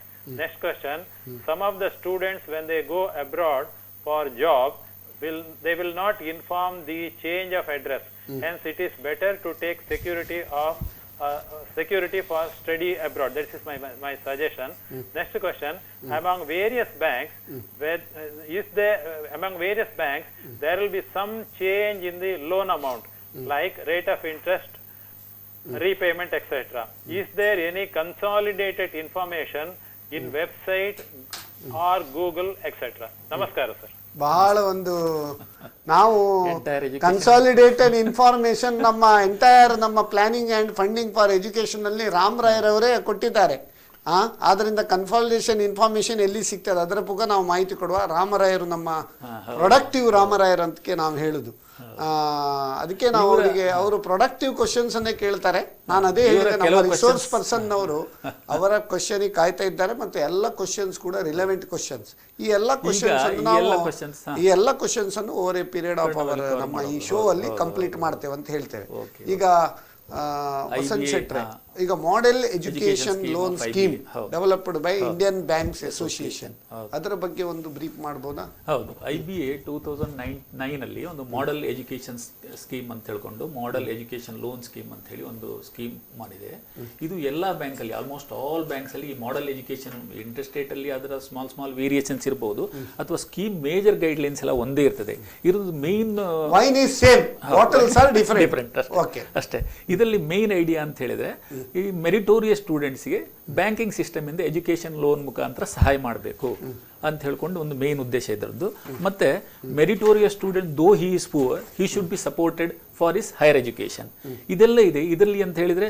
ಈಗ ನಿಮಗೆ eligibility ಇರ್ಬೋದು, security ಇರ್ಬೋದು, margin ಇರ್ಬೋದು, ಎಲ್ಲ uniform ಇರ್ತದೆ. Rate of interest ಮಾತ್ರ individual bank ಅಲ್ಲಿ ಸ್ವಲ್ಪ ಬೇರೆ ಹೌದು. To become something, if they are meritorious, they should not be deprived of the higher education. ಹೌದು, ಇಂಟ್ರೆಸ್ಟ್ ಇದೆ ಅಂತ ಕೇಸಸ್ ಅಲ್ಲಿ ಅವರಿಗೆ ಹಣ ಇಲ್ಲದೆ ಇದ್ರೆ ಎಜುಕೇಶನ್ ಲೋನ್ ಮುಖಾಂತರ ಸಹಾಯ ಮಾಡ್ಬೇಕಂತ ಹೇಳ್ಕೊಂಡು ಈ IBA model education loan scheme 2009 ಅಲ್ಲಿ ತಂದರು. ಈಗ ಚಂದ್ರಕಾಂತ್ ಭಟ್ ಅವರೇ, ಈಗ ಅದು ಸ್ಕೀಮ್ ಬಗ್ಗೆ ನಾವು ಡಿಟೇಲ್ ಡಿಸ್ಕಸ್ ಮಾಡುವ. ಅದರ ಮುಂಚೆ ರಾಮರಾಯರ್ ಹೇಳಿದ್ದು ಮಕ್ಕಳಿಗೆ ಆಸ್ತಿ ಮಾಡುವ ಬದಲಿಗೆ ಮಕ್ಕಳನ್ನು ಆಸ್ತಿಯಾಗಿ ಮಾಡಿ ಅಂತೇಳಿ ಬಹಳ ಒಂದು ಉತ್ತಮ ಒಂದು ಶೀರ್ಷಿಕೆ. ಅದು ಹೇಗೆ ಮಕ್ಕಳಿಗೆ ಆಸ್ತಿ ಮಾಡೋ ಬದಲಿಗೆ ಮಕ್ಕಳನ್ನು ಆಸ್ತಿಯನ್ನಾಗಿ ಮಾಡುದು. ನಿಮ್ಮ ವಿಷಯದಲ್ಲಿ ನೀವು ಮಕ್ಕಳನ್ನು ಆಸ್ತಿ ಮಾಡಿದಿರಿ, ಮಕ್ಕಳಿಗೂ ಆಸ್ತಿ ಕೂಡ ಮಾಡಿ ಇಟ್ಟಿದ್ರಂತ ನನ್ನ ಭಾವನೆ. ಅದರ ಬಗ್ಗೆ ಒಂದು ಬ್ರೀಫ್ ಮಾಡ್ಬೋದಾ? ಇದು ಇವರು ಹೇಳಿರುವಂಥದ್ದು, ರಾಮರಾಯ್ ಹೇಳಿರುವಂಥದ್ದು 100ಕ್ಕೆ 100 ಸತ್ಯ. ಮತ್ತೆ ನಾವು ಏನು ತಿಳ್ಕೊಳ್ತೀವಿ, ಮಕ್ಕಳನ್ನ ಯಾವುದೋ ಒಂದು ಕಾಲೇಜ್ಗೆ ಕಳಿಸಿದ ತಕ್ಷಣ ಅವ್ರು ಭಾರಿ ಸಕ್ಸಸ್ಫುಲ್ ಆಗಿಬಿಡ್ತಾರೆ, ಯಾವುದೋ ಒಂದು ಡಿಗ್ರಿ ತೆಗೆದುಕೊಂಡ ತಕ್ಷಣ ಲೈಫ್ನಲ್ಲಿ ಭಾರಿ ಉನ್ನತ ಹುದ್ದೆಗಳನ್ನು ಪಡೆದುಕೊಂಡ್ಬಿಡ್ತಾರೆ ಅನ್ನುವಂಥದ್ದು. ಇದು ಸತ್ಯ ಅಲ್ಲ. ಇದು ಪ್ರಪಂಚ ಚೇಂಜ್ ಆಗ್ತಾ ಇದೆ. ಇವತ್ತಿನ ದಿವಸ ನೀವು ಕೆಲಸಕ್ಕೆ ಹೋಗಿ ಕೆಲಸ ಕೇಳ್ತಾ ಇದ್ರೆ ಯಾರು ನಿಮ್ಮ ಡಿಗ್ರಿಗಳನ್ನು ಕೇಳೋದಿಲ್ಲ. ನಿಮ್ಗೆಲ್ಲ ಒಂದು ಎಂಟ್ರಿ ಪಾಯಿಂಟ್ ಸಿಗ್ಬೋದು. They should be employable. Narayana Murthy ಅವರು ಹೇಳ್ತಾರೆ 80% ಇಂಜಿನಿಯರ್ಸ್ಗಳು ದೇಶದಲ್ಲಿ ಎಲ್ಲಿ ಪಾಸ್ ಔಟ್ ಆಗ್ತಾರೆ, ದೇ ಆರ್ ಅನ್ಎಂಪ್ಲಾಯಬಲ್. ಸೊ ನಿಮ್ಗೆ ಒಂದು ಡಿಗ್ರಿ ತೆಗೆದುಕೊಂಡ ತಕ್ಷಣ right, this is number 1. Number 2, ನನ್ನ ಮಗ ಯಾವ ಶಾಲೆಯಲ್ಲಿ ಕಲಿತಾನೆ, ಯಾವ ಕೋಚಿಂಗ್ ಕ್ಲಾಸ್ಗೆ ಹೋಗ್ತಾನೆ, ಇದು ನಮ್ಮ ಸಂಜೆಯ ಒಂದು ಪಾರ್ಟಿಯಲ್ಲಿ ಡಿಸ್ಕಷನ್ ಟಾಪಿಕ್ ಆಗಬಾರ್ದು. It's not a prestige event which school my son is studying, where is going ಅಂತೇಳಿ. ಮತ್ತೆ ನೀವು ಕುಲಂಕುಷವಾಗಿ ನೋಡಿದ್ರೆ ಮಕ್ಕಳು ಸಕ್ಸಸ್ಫುಲ್ ಆಗ್ಲಿಕ್ಕೆ ಇಂಥದೇ ಶಾಲೆಗೆ ಹೋಗ್ಬೇಕು, ಇಂಥದೇ ಕೋರ್ಸ್ ಹೋಗ್ಬೇಕು ಅನ್ನೋ ಅವಶ್ಯಕತೆ ಇಲ್ಲ. ಅವ್ರಿಗೆ ಬೇಕಾಗಿರುವಂಥದ್ದು ಸ್ಕಿಲ್ ಸೆಟ್ಗಳು. ನಾನು ಏನು ಮಾಡಬಲ್ಲೆ, ಈಗ ಎಷ್ಟೋ ದೊಡ್ಡ ದೊಡ್ಡ ಡಿಗ್ರಿ ಮಾಡ್ತಾರೆ, ಅವ್ರಿಗೆ ಎದ್ದು ನಿಂತು ಮಾತಾಡ್ಲಿಕ್ಕೆ ಬರಲ್ಲ. ಅವ್ರಿಗೆ ಗೊತ್ತಿರ್ತಕ್ಕಂಥ ವಿಚಾರವನ್ನ ಇನ್ನೊಬ್ಬರಿಗೆ ಹೇಳುವಂತ ಒಂದು ಕಮ್ಯುನಿಕೇಶನ್ ಸ್ಕಿಲ್ ಇರೋದಿಲ್ಲ. ಅಥವಾ ತಾನು ರ್ಯಾಂಕ್ ಪಡಿತಾರೆ, ಆದ್ರೆ ಇನ್ನೊಬ್ಬರೊಟ್ಟಿಗೆ ಸೇರ್ಕೊಂಡು ಹೋಗಲ್ಲ, ಒಂದು ಟೀಮ್ ಬಿಲ್ಡಿಂಗ್ ಇರೋದಿಲ್ಲ. ಸೊ ಇದೆಲ್ಲ ಆದಾಗ ನಿಮ್ ಎಲ್ಲ ನಾಲೆಜ್ ಇದ್ರೂ ಕೂಡ ಒಂದು ಲೈಬ್ರರಿನಲ್ಲಿ ಇದ್ದ ಬುಕ್ ತರ ಆಗ್ತಾರೆ. ಅದು ಬಾಕಿಯವರಿಗೆ ಯೂಸ್ ಆಗಬೇಕು, ಅದು ಕನೆಕ್ಟಿವಿಟಿ ಬೇಕು. ಈ ಎಲ್ಲ ಸ್ಕಿಲ್ಸ್ಗಳು ಬಂದಾಗ ಮಾತ್ರ ಆಗ್ತದೆ. ಅದು ಮಾತ್ರ ಅಲ್ಲ, ಇನ್ನೊಂದೇನಾಗಿದೆ, ಒಂದು ಮಾಡರ್ನ್ ಡೇಸ್ ನಲ್ಲಿ ಆಗ್ತಕ್ಕಂಥ ತಪ್ಪು ಏನಂತ ಹೇಳಿದ್ರೆ, ನಾವು ಈ ಎಜುಕೇಶನ್ ಅಲ್ಲಿ ಮಾರಲ್ ಎಜುಕೇಶನ್ ಅನ್ನು ಮರೆತು ಬಿಟ್ಟಿದ್ವಿ. ಮಕ್ಕಳು ಸಕ್ಸಸ್ಫುಲ್ ಆಗಬೇಕಾದ್ರೆ first thing, the major responsibility with the parents is not funding, not selection of A school, giving them the moral education. ಸರಿಯಾದ ದಾರಿನಲ್ಲಿ ಹೋಗ್ಬೇಕು, ಎಷ್ಟು ಕಷ್ಟ ಆದ್ರೂ ತೊಂದರೆ ಇಲ್ಲ, ನೀನ್ ನನ್ನ ಮಗುನೇ, ನಿನ್ ಎಲ್ಲದರೊಳಗೂ ಸ್ಕೋಪ್ ಇದೆ ಅಂತ. ನಾವು ಯಾರೋ ಒಬ್ರು ಫಸ್ಟ್ ರ್ಯಾಂಕ್ ಬಂತು ಅಂತೇಳಿ ಅವ್ರಿಗೆ ಹೋರ್ಡಿಂಗ್ಸ್ ಹಾಕಿ ಅವ್ರಿಗೆ ಸನ್ಮಾನ ಮಾಡಿ, ಖಂಡಿತ ಮಾಡಿ, ಆದ್ರೆ ತಂದೆ ತಾಯಿಗಳು ಅವರ ಡ್ರೀಮ್ ಅನ್ನು ಮಕ್ಕಳ ಮೇಲೆ ಹೇರಬಾರ್ದು. ಅವ್ರು ಡಾಕ್ಟರ್ ಆದ್ರೆ ಮಗ ಡಾಕ್ಟರ್ ಆಗ್ಬೇಕು, ಅವ್ರು ಇಂಜಿನಿಯರ್ ಆದ್ರೆ ಮನ ಇಂಜಿನಿಯರ್ ಆಗ್ಬೇಕು, ಅವರು CA ಆದ್ರೆ ಮಕ್ಕಳು CA ಆಗ್ಬೇಕು. ಈ ರೀತಿ ಆಗ್ಬಾರ್ದು. ಈ 99% ಮಕ್ಕಳು ಯಾರು ಇರ್ತಾರೆ, ಅವ್ರು ರ್ಯಾಂಕ್ ತಗೊಳ್ಳದೆ ಇದ್ದವರು, ರ್ಯಾಂಕ್ ತಗೊಂಡವ್ರಿಗೆ ಎಷ್ಟು ಇಂಪಾರ್ಟೆನ್ಸ್ ಇದೆಯೋ ಅವರಿಗೂ ಕೂಡ ಅಷ್ಟೇ ಇಂಪಾರ್ಟೆನ್ಸ್ ಇದೆ. ಇವತ್ತು ಯಾವ ಫೀಲ್ಡ್ ನಲ್ಲಿ ಆಪರ್ಚುನಿಟೀಸ್ ಇಲ್ಲ, ಎಲ್ಲ ಫೀಲ್ಡ್ ನಲ್ಲಿ ಆಪರ್ಚುನಿಟಿ ಇದೆ. ಒಂದು ಕಾಲ ಇತ್ತು ಡಾಕ್ಟರ್ ಇಂಜಿನಿಯರ್ಸ್ ಆದ್ರೆ ಮಾತ್ರ ಅವರಿಗೆ ಸಮಾಜದಲ್ಲಿ ಸ್ಥಾನ. ಆಪರ್ಚುನಿಟಿ ಬಗ್ಗೆ ಒಂದು ಕೋಟ್ ಉಂಟು, ಏನಂದ್ರೆ opportunities are equal to all, successful persons gives results versus unsuccessful person gives reasons ಅಂತ. Sun rises everywhere, sun rises everywhere, whereas the crop is grown only where the hard work is done ante. Correct. First we have to tell our son this regarding our son. If you want to shine like a sun, you should burn like a sun kuda ಹೇಳ್ತಾರೆ. ಈಗ ನೋಡಿ, ನಮ್ಮ ಮಾಜಿ ರಾಷ್ಟ್ರಪತಿ ಅಬ್ದುಲ್ ಕಲಾಂ ಅವರು ಎಂಥ ಕಷ್ಟದ ಬಾಲ್ಯದಿಂದ ಬಂದಿದ್ದಾರೆ, ಯಾವ ಮಟ್ಟಕ್ಕೆ ಅವ್ರು ತಲುಪಿ ಹೋದ್ರು. ಇವತ್ತು ಸೆಲೆಬ್ರಿಟಿ ಸ್ಟೇಟಸ್ ಅನ್ನೋದು ಇಂಥ ಈ ಪ್ರೀಮಿಯಂ ಪ್ರೊಫೆಷನ್ಸ್ಗಳಲ್ಲಿ ಮಾತ್ರ ಅಲ್ಲ, ಎಲ್ಲ ಕಡೆ ಸೆಲೆಬ್ರಿಟಿ ಸ್ಟೇಟಸ್ ಇದೆ. ಮೊದಲು ಅಡುಗೆಯವರು ಅಂತಿದ್ರಿ, ಇವತ್ತಿನ ದಿವಸ ಅವರು ನಮ್ಮ ಸಂಜೀವ್ ಕಪೂರ್ ತೆಗೆದು ನೋಡಿ ಎಂಥ ಸೆಲೆಬ್ರಿಟಿ ಆಗಿದ್ದಾರೆ, ಎಂಥ ಸಕ್ಸಸ್ಫುಲ್ ಪರ್ಸನ್. ಫ್ಯಾಷನ್ ಡಿಸೈನರ್ಸ್, ನೀವು ಟೈಲರ್ಸ್ ಅಂತ ಹೇಳ್ತಿದ್ರಿ, ಇವತ್ತು ಅವರು ಫ್ಯಾಷನ್ ಡಿಸೈನರ್ಸ್ ಆಗಿದ್ದಾರೆ. ಸೊ ಎಲ್ಲ ಫೀಲ್ಡ್ಗಳಲ್ಲಿ ಆಪರ್ಚುನಿಟಿ ಇದೆ. RJ ಆಗಿದ್ದಾರೆ, ಯೂಟ್ಯೂಬರ್ಸ್ ಆಗಿದ್ದಾರೆ, ಸೋಷಿಯಲ್ ಮೀಡಿಯಾ ಪರ್ಸನಾಲಿಟೀಸ್ ಆಗಿದ್ದಾರೆ. ಮಕ್ಕಳಿಗೆ ಯಾವ ಲೈನ್ನಲ್ಲಿ ಹೋಗ್ಲಿಕ್ಕೆ ಆಸಕ್ತಿ ಇದೆಯೋ ಆ ಲೈನ್ನಲ್ಲಿ ಅವರೆಲ್ಲ ಎನರ್ಜೀಸನ್ನು ಕಾನ್ಸಂಟ್ರೇಟ್ ಮಾಡಿ ಅವರಿಗೆ ಪೂರಕ ಒಂದು ವ್ಯವಸ್ಥೆ ಮಾಡಿ ಕೊಟ್ರೆ ಅದು ಸಕ್ಸಸ್ ಆಗ್ತದೆ ಹೊರತು ಬರೇ ನಾವು ಹಣವನ್ನು ಶೇಖರಣೆ ಮಾಡ್ತೀವಿ, ಒಂದು ಮಕ್ಕಳನ್ನು ಯಾವುದೋ ಒಂದು ಶಾಲೆಗೆ ತಳ್ಳಿದ ಕೂಡಲೇ ಅವರಿಗೆ ಸಕ್ಸಸ್ ಆಗ್ತದೆ ಅನ್ನುವಂಥ ಸಾಧ್ಯ ಇಲ್ಲ. ಅದಕ್ಕೆ ಒಂದು ಸರ್ವಜ್ಞ ಕೂಡ ಹೇಳ್ತಾನೆ, ಮಕ್ಕಳಿಗೆ ತಂದೆ ಬಾಲ್ಯದೊಳಕ್ಕರ ವಿದ್ಯೆಗಳ ನರಿಪದಿರ್ದೊಡೆ ಕೊಂದಂ ಚಿಕ್ಕಂದಿನ ವಿದ್ಯೆ ಪೊರಗು ಚೂಡಾರತ್ನ ಅಂತೇಳಿ. ಅಂದ್ರೆ ಚೂಡಾರತ್ನ ಕವಿ ಹೇಳ್ತಾನೆ, ಮಕ್ಕಳಿಗೆ ತಂದೆ ಅಂದ್ರೆ ತಂದೆ ತಾಯಿ, ಬಾಲ್ಯದಳು ಅಂದ್ರೆ ಅವರ ಒಂದು ಬಚ್ಪನ್ಮೆ ಅಂತ ಹೇಳ್ತಾರೆ ಸಣ್ಣದಿರುವಾಗ, ಅಕ್ಕರ ವಿದ್ಯೆಗಳ ನರಿಪದಿರ್ದೊಡೆ ಕೊಂದಂ. ತಂದೆ ತಾಯಿಗಳು ಏನು ಹೇಳ್ಬೇಕಂದ್ರೆ ಒಳ್ಳೆಯ ಸಂಸ್ಕೃತಿ, ಒಳ್ಳೆಯ ಒಂದು ಕಸ್ಟಮ್ಸ್, ಒಳ್ಳೆಯ ಒಂದು ಟ್ರೆಡಿಷನ್, ಪೇಟ್ರಿಯಾಟಿಸಮ್, ಮತ್ತೆ ಬೇರೆ ಅವರಿಗೆ ಅಭಿರುಚಿ ಏನುಂಟು ಅದರಲ್ಲಿ ನಾವು ಮುಂದುವರಿಸಬೇಕು. ಚಿಕ್ಕಂದಿನ ವಿದ್ಯೆ ಪೊರಗು ಚೂಡಾರತ್ನ ಅಂತೇಳಿ. ಆವಾಗ ಚಿಕ್ಕಂದಿನಲ್ಲೇ ಇದನ್ನೆಲ್ಲ ನಾವು ಇನ್ಕಲ್ಕೇಟ್ ಮಾಡಿದರೆ ಮುಂದೆ ಅವರೊಂದು ಉತ್ತಮ ಒಂದು ಪ್ರಜೆ ಆಗೋದು ಸಂದೇಹ ಇಲ್ಲ ಅಂತೇಳಿ. ಈಗ ವಸಂತ್ ಶೆಟ್ಟಿ ಅವರೇ, ಈಗ ಏನ್ ಬೇಕಾದ್ರೂ ಪ್ಲಾನ್ ಮಾಡಬಹುದು, ಏನ್ ಬೇಕಾದ್ರೂ ಡ್ರೀಮ್ ಮಾಡ್ಬೇಕು, ಎಲ್ಲದಕ್ಕೆ ರೊಕ್ಕಪ್ಪ ಇಲ್ಲದಿದ್ರೆ ಚಿಕ್ಕಪ್ಪ ಕೂಡ ಮಾತಾಡೋದಿಲ್ಲ ಅಂತ ಪರಿಸ್ಥಿತಿ ಇವತ್ತು. ಆ ರೊಕ್ಕಪ್ಪ ಬೇಕಾದ್ರೆ ಈಗ ಜನರ ತಲೆಯಲ್ಲಿಗೆ ಬರುವುದು ಬ್ಯಾಂಕೆ. ಈಗ 2009ನೇ ಇಸ್ವಿಯಿಂದ ಕೇಂದ್ರ ಸರ್ಕಾರದಿಂದ IBI ಇಂದ ಒಂದು ಒಳ್ಳೆ ಒಂದು ಮಾಡೆಲ್ ಇದು ಮಾಡಿದ್ರು. ಅದರ ಒಂದು ಕಂಟೆಂಟ್ ಬಗ್ಗೆ ಒಂದು ಸ್ವಲ್ಪ ಸಂಕ್ಷಿಪ್ತ ಮಾಹಿತಿ. IBI ಮಾಡೆಲ್ ಎಜುಕೇಶನ್ ಸ್ಕೀಮ್ 2009 ಅಲ್ಲಿ ಇಂಪ್ಲಿಮೆಂಟ್ ಆಯ್ತು ಎಲ್ಲ ಬ್ಯಾಂಕ್ಗಳಲ್ಲಿ. ಇದರಲ್ಲಿ ಅಂತ ಹೇಳಿದ್ರೆ ಇನ್ಲ್ಯಾಂಡ್ ಸ್ಟಡೀಸ್ ಅಂಡ್ ಫಾರಿನ್ ಸ್ಟಡೀಸ್ಗೆ ಎಜುಕೇಶನ್ ಲೋನ್ ಕೊಡಬಹುದು. ಲಿಮಿಟ್ ಕೆಲವು ಬ್ಯಾಂಕಲ್ಲಿ ಬೇರೆ ಬೇರೆ ಲಿಮಿಟ್ ಇದೆ, ಲಿಮಿಟ್ ಬಗ್ಗೆ ನಾನು ನಂತರ ಹೇಳ್ತೇನೆ.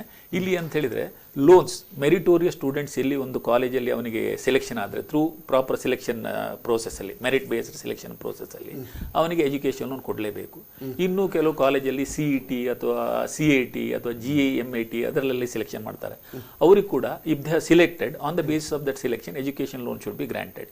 ಇನ್ನು ಕೆಲವು ಕೇಸಸ್ಸಲ್ಲಿ ಸ್ಟೂಡೆಂಟ್ಸೇ ಹೋಗಿ ಕಾಲೇಜಿಗೆ ಅಡ್ಮಿಟ್ ಆಗ್ತಾರೆ, ಪ್ರೊಫೆಷನಲ್ ಕೋರ್ಸ್ ಅಥವಾ ಟೆಕ್ನಿಕಲ್ ಕೋರ್ಸ್ಗೆ ಜಾಯ್ನ್ ಆಗ್ತಾರೆ. ಮಾಡ್ತಾರೆ. ಅಂತ ಕೇಸಲ್ಲಿ ಯಾವ ಸೆಲೆಕ್ಷನ್ ಇದು ಇಲ್ಲ, ಅವರಿಗೆ ಯಾವ್ದು ಅಡ್ಮಿಷನ್ ಕಾರ್ಡ್ ಅಥವಾ admission letter issued by the college it self is the eligibility for education loan. ಅಂದ್ರೆ ಅಂತ ಕೇಸಲ್ಲಿ ಮೆರಿಟೋರಿಯಸ್ ಸ್ಟೂಡೆಂಟ್ಸ್ ಆಗಬೇಕು.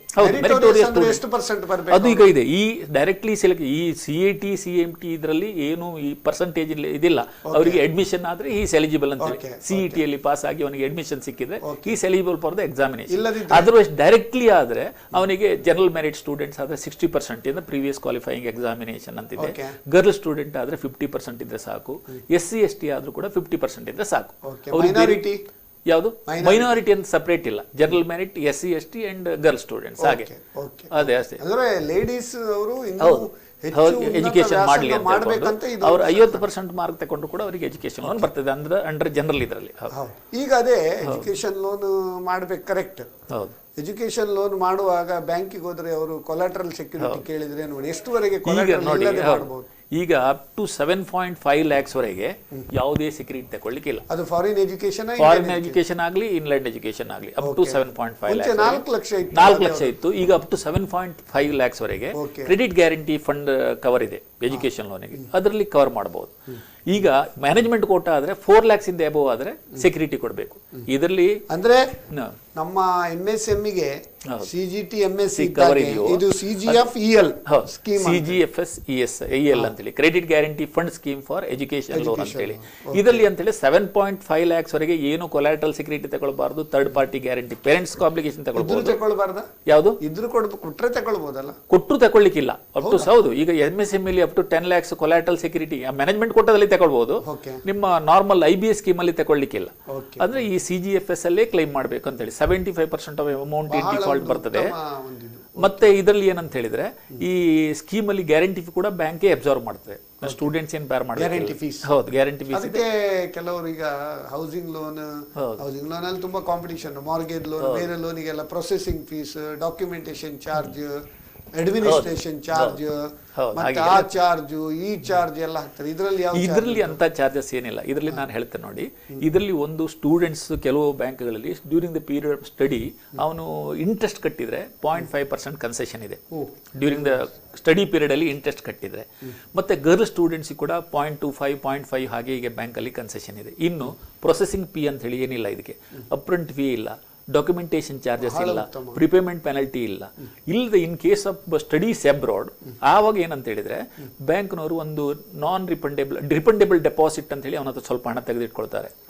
ಅದು 25,000 ಮೇಲ್ಗಡೆ ಲೋನ್ ಅಂತ ಇದೆ. ಆ ರಿಫಂಡೇಬಲ್ ಡೆಪಾಸಿಟ್ ಏನಂತ ಹೇಳಿ ಅವನಿಗೆ ಎಜುಕೇಶನ್ ಲೋನ್ ಸ್ಯಾಂಕ್ಷನ್ ಆಗಿ ಅವನು ಲೋನ್ ಅವೈಲ್ ಮಾಡಿದ್ರೆ ಅದನ್ನು ವಾಪಸ್ ಕೊಡ್ತಾರೆ, ರಿಫಂಡ್ ಮಾಡ್ತಾರೆ. ಎಜುಕೇಶನ್ ಲೋನ್ ಕೆಲವರು ಸ್ಯಾಂಕ್ಷನ್ ತಗೊಳ್ತಾರೆ, ಸ್ಯಾಂಕ್ಷನ್ ಲೆಟರ್ ತಗೊಂಡ್ರೆ ಅವೈಲ್ ಮಾಡೋದಿಲ್ಲ. ಬ್ಯಾಂಕಿಗೆ ತುಂಬಾ ಕೆಲಸ ಬರ್ತದೆ ಒಂದು ಎಜುಕೇಶನ್ ಸ್ಯಾಂಕ್ಷನ್ ಮಾಡಬೇಕಾದ್ರೆ.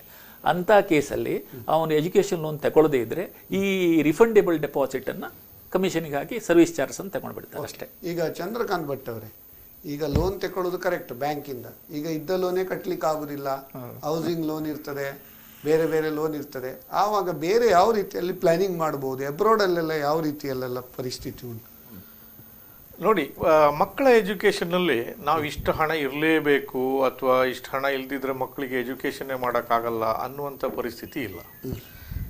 If your child is brilliant, there are multiple options. ಸ್ಕಾಲರ್ಶಿಪ್ಸ್ಗಳು ಸಿಗ್ತವೆ. ಇಲ್ಲ ಅಂತ ಹೇಳಿದರೆ ಇಮಿಡಿಯೇಟ್ಲಿ ಏನು ಡಿಗ್ರಿ ಮಾಡಬೇಕಂತ ಏನಿಲ್ಲ, ಕಾನೂನೇನಿಲ್ಲ. ಈಗ ನಾವು ನಮ್ಮ ನ್ಯೂ ಎಜುಕೇಷನ್ ಪಾಲಿಸಿನಲ್ಲಿ ಕೂಡ ಹೇಳಿದ್ದಾರೆ 1 ವರ್ಷ ನೀವು ಮಾಡ್ಕೊಳ್ಳಿ, ಮತ್ತೆಲ್ಲಾದ್ರೂ ಹೋಗಿ ಕೆಲಸ ಮಾಡ್ಕೊಂಡು ಅರ್ನ್ ವೈಲ್ ಯು ಲರ್ನ್ ಅಂತೇಳಿ.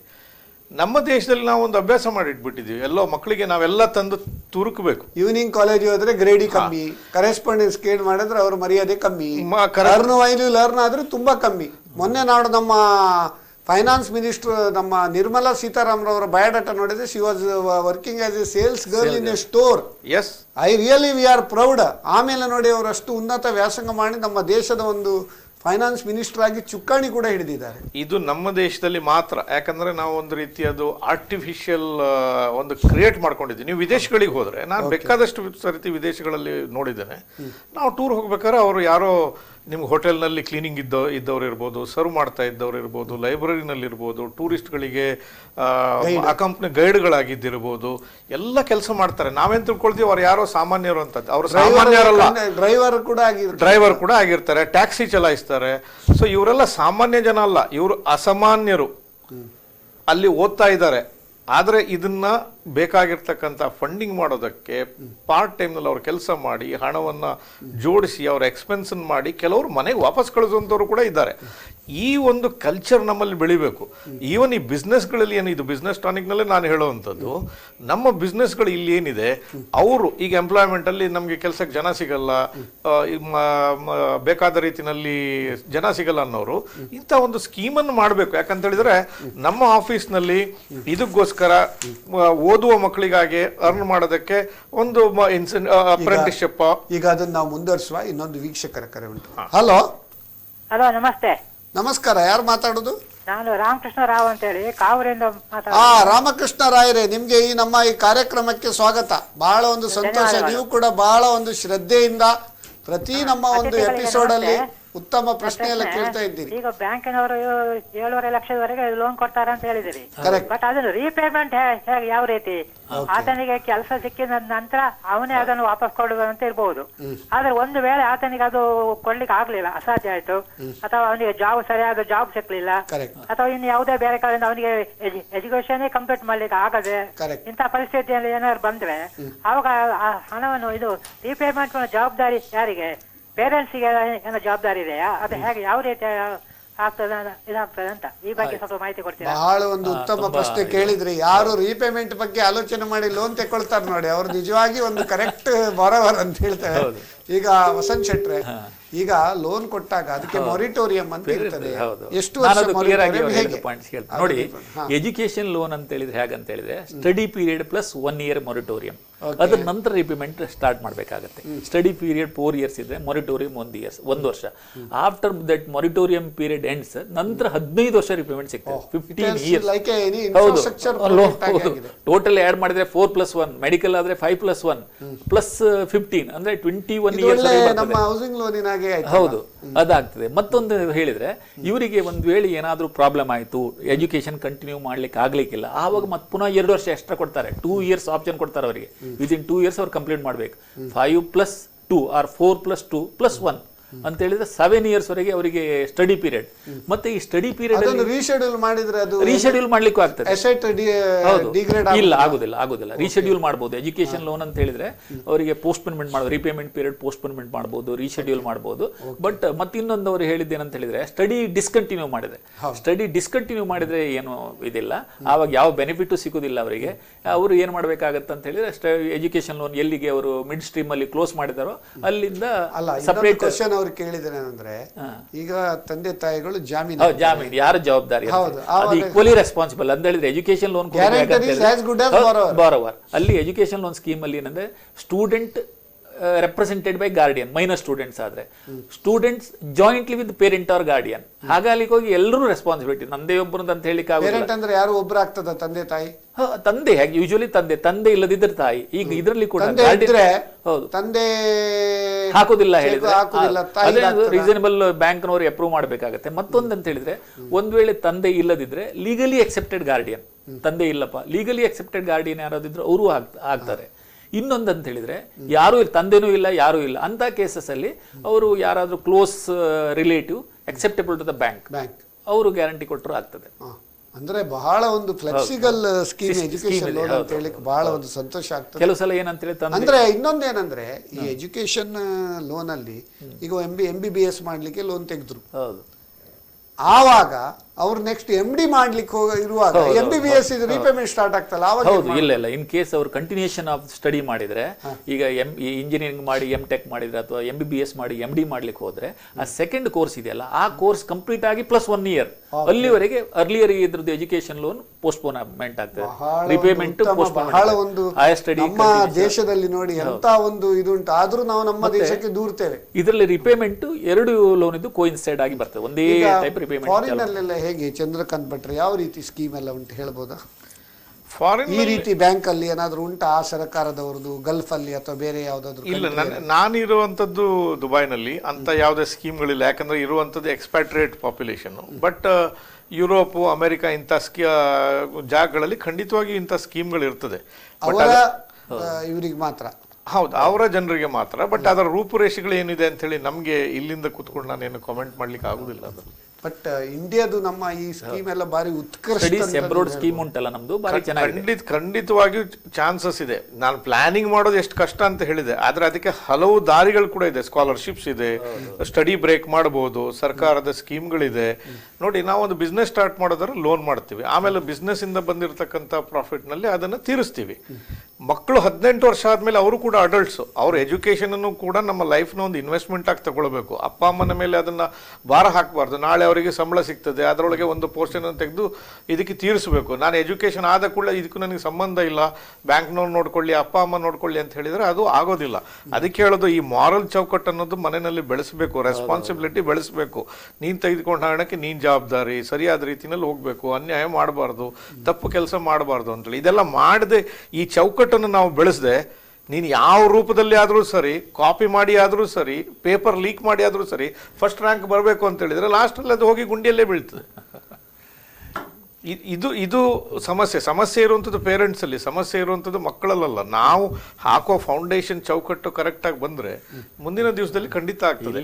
ಭವಿಷ್ಯ ಒಳ್ಳೆ ಸ್ಕೋಪ್ ಇರುವಂಥದ್ದು, ಇಂಟೆಲಿಜೆನ್ಸ್ ಇರೋರು, ಆಸಕ್ತಿ ಇರುವಂಥ ಯಾವ ಫೀಲ್ಡ್ ಆದರೂ ಆಗಲಿ, ಹಣಕಾಸಿನ ಕಾರಣದಿಂದಾಗಿ ಅವ್ರ ಎಜುಕೇಶನ್ ನಿಲ್ತದೆ ಅಂತೇಳಿ ನನಗೆ ಅನ್ಸೋದಿಲ್ಲ. ಅಂದ್ರೆ where there is will there is way. ಈಗ ರಾಮರಾವ್ ಒಂದು ಕ್ವಶನ್ ಕೇಳಿದ್ರು, ಈಗ ಲೇಡೀಸ್ ಆಫ್ಟರ್ ಮ್ಯಾರೇಜ್ ಏನಾಗ್ತದೆ ಅಂತ, ಯಾರು ಕಟ್ಟೋದು ಹೌಸಿಂಗ್ ಲೋನ್ ಅಂತೇಳಿ ಮತ್ತೊಂದು ಕ್ವಶನ್ ಬಂತು. ಇವರ ಹೇಳಿದ ಕ್ವಶನಿಗೆ ಏನಂತ, ಮೆನಿ ಕೇಸಸ್, ಲೈವ್ ಕೇಸಸ್, ನನಗೆ ಕೆಲವು ಕೇಸಸ್ ಗೊತ್ತುಂಟು. ಏನಂತ ಹೇಳಿದ್ರೆ, ಗರ್ಲ್ ಸ್ಟೂಡೆಂಟ್ಸ್ ಇದ್ರೆ ಪೇರೆಂಟ್ಸ್ ಗ್ಯಾರಂಟಿ ಅಥವಾ ಆಬ್ಲಿಗೇಷನ್ ಹಾಕಿ ಎಜುಕೇಶನ್ ಲೋನ್ ತೆಗೆದುಕೊಡ್ತಾರೆ. ಆಫ್ಟರ್ ಮ್ಯಾರೇಜ್ ಏನಂತ ಹೇಳಿದ್ರೆ, ಅವ್ರು ಇವೊಂದು they have got in a very good job, ಅವರ ಹಸ್ಬೆಂಡ್ ಕೂಡ ಜಾಬ್ ಅಲ್ಲಿ ಇದ್ರು. ಆಫ್ಟರ್ ಮ್ಯಾರೇಜ್ ಅದು ತಂದೆ ಮಾಡಿದ ಸಾಲ, ಅವರು ಎಜುಕೇಶನ್ ಕೊಡ್ಬೇಕಿತ್ತು, ಇಂಥದ್ದು ಲೈವ್ ಕೇಸ್ ಮಂಗಳೂರಲ್ಲಿ ಕೆಲವು ಕೇಸಸ್ ಆದಿದ್ದು ಡಿಸ್ಕಷನ್ಗೆಲ್ಲ ನಾನು ಕೂಡ ಪಾರ್ಟಿಸಿಪೇಟ್ ಮಾಡಿದ್ದೇನೆ. ಅಂತ ಕೇಸಸ್ ಅಲ್ಲಿ ಅದು ಆಕ್ಚುಲಿ ಮಕ್ಕಳು ಕಟ್ಟಬೇಕು, ಮಕ್ಕಳು ಕಟ್ಟುವುದಿಲ್ಲ, ತಂದೆ ನೀವೇ ಕಟ್ಟಿ, ನೀವೇ ತೆಗೆದಿದ್ದು ಸಾಲ, ನೀವು ನಮ್ಗೆ ಎಜುಕೇಶನ್ ಕೊಡ್ಬೇಕಿತ್ತು, ದಟ್ ಇಸ್ ಯುವರ್ ರೆಸ್ಪಾನ್ಸಿಬಿಲಿಟಿ, ಹಾಗೆ ಈಗ ಹೇಳುವ ಕೆಲವು ಸಲ ಅದು ಎಜುಕೇಶನ್ ಲೋನ್ ಇದ್ದದ್ದು ಹೇಳುದು ಕೂಡ ಇಲ್ಲ. ಅಂತ ಕೇಸ್ ಆಗಿದೆ. ಅಂತ ಕೇಸಸ್ ಎಲ್ಲ ತುಂಬಾ ಎರಡು ನಮ್ಮನೆ ಎಕ್ಸ್ಟ್ರೀಮ್ ಇರ್ತಾರೆ. ಒಂದೇನಂದ್ರೆ ಎಜುಕೇಶನ್ ಲೋನ್ ಎಲ್ಲ ಇದ್ದು ಮಗಳನ್ನು ಮದುವೆ ಮಾಡುದು, ಇನ್ನೊಂದಂದ್ರೆ ಮದುವೆ ಮಾಡುವಾಗ ಅಳಿಯನಿಗೆ ಕಾರ್ ಸತ ಕೊಡುದು. ಎರಡು ನಮ್ಮನೆ ಮನೆ ಕಾರ್ ಎಲ್ಲ ಕೂಡ ಕೊಡುದು. ಎಲ್ಲ ನಮ್ಮನೆ ಜನ ನಮ್ಮಲ್ಲಿ ಎಜುಕೇಶನ್ ಲೋನ್ ಇದ್ದದ್ದು ಅವರು ಲೀಕ್ ಮಾಡೋದಿಲ್ಲ. ಇನ್ನು ಕೆಲವರು ಸಾಲಿಡ್ ಆಗಿ ಎಜುಕೇಶನ್ ತಕೊಂಡ ನಂತರ ಸ್ಟಡಿ ಮಾಡಿ ಫಾರಿನಲ್ಲಿ ಅಥವಾ ಅಲ್ಲಿ ಜಾಬ್ ಅಲ್ಲಿ ಇರ್ತಾರೆ, ಬಟ್ ಎಜುಕೇಶನ್ ಲೋನ್ ಸರಿಯಾಗಿ ಕಟ್ಟದಿರುವಂತ ಕೇಸ್ಗಳು ತುಂಬಾ ಇದಾವೆ. ಬಟ್ ಹೆಚ್ಚಿನ ಹೆಣ್ಣು ಮಕ್ಕಳು ರೆಸ್ಪಾನ್ಸಿಬಲ್ ಆಗಿರ್ತಾರೆ.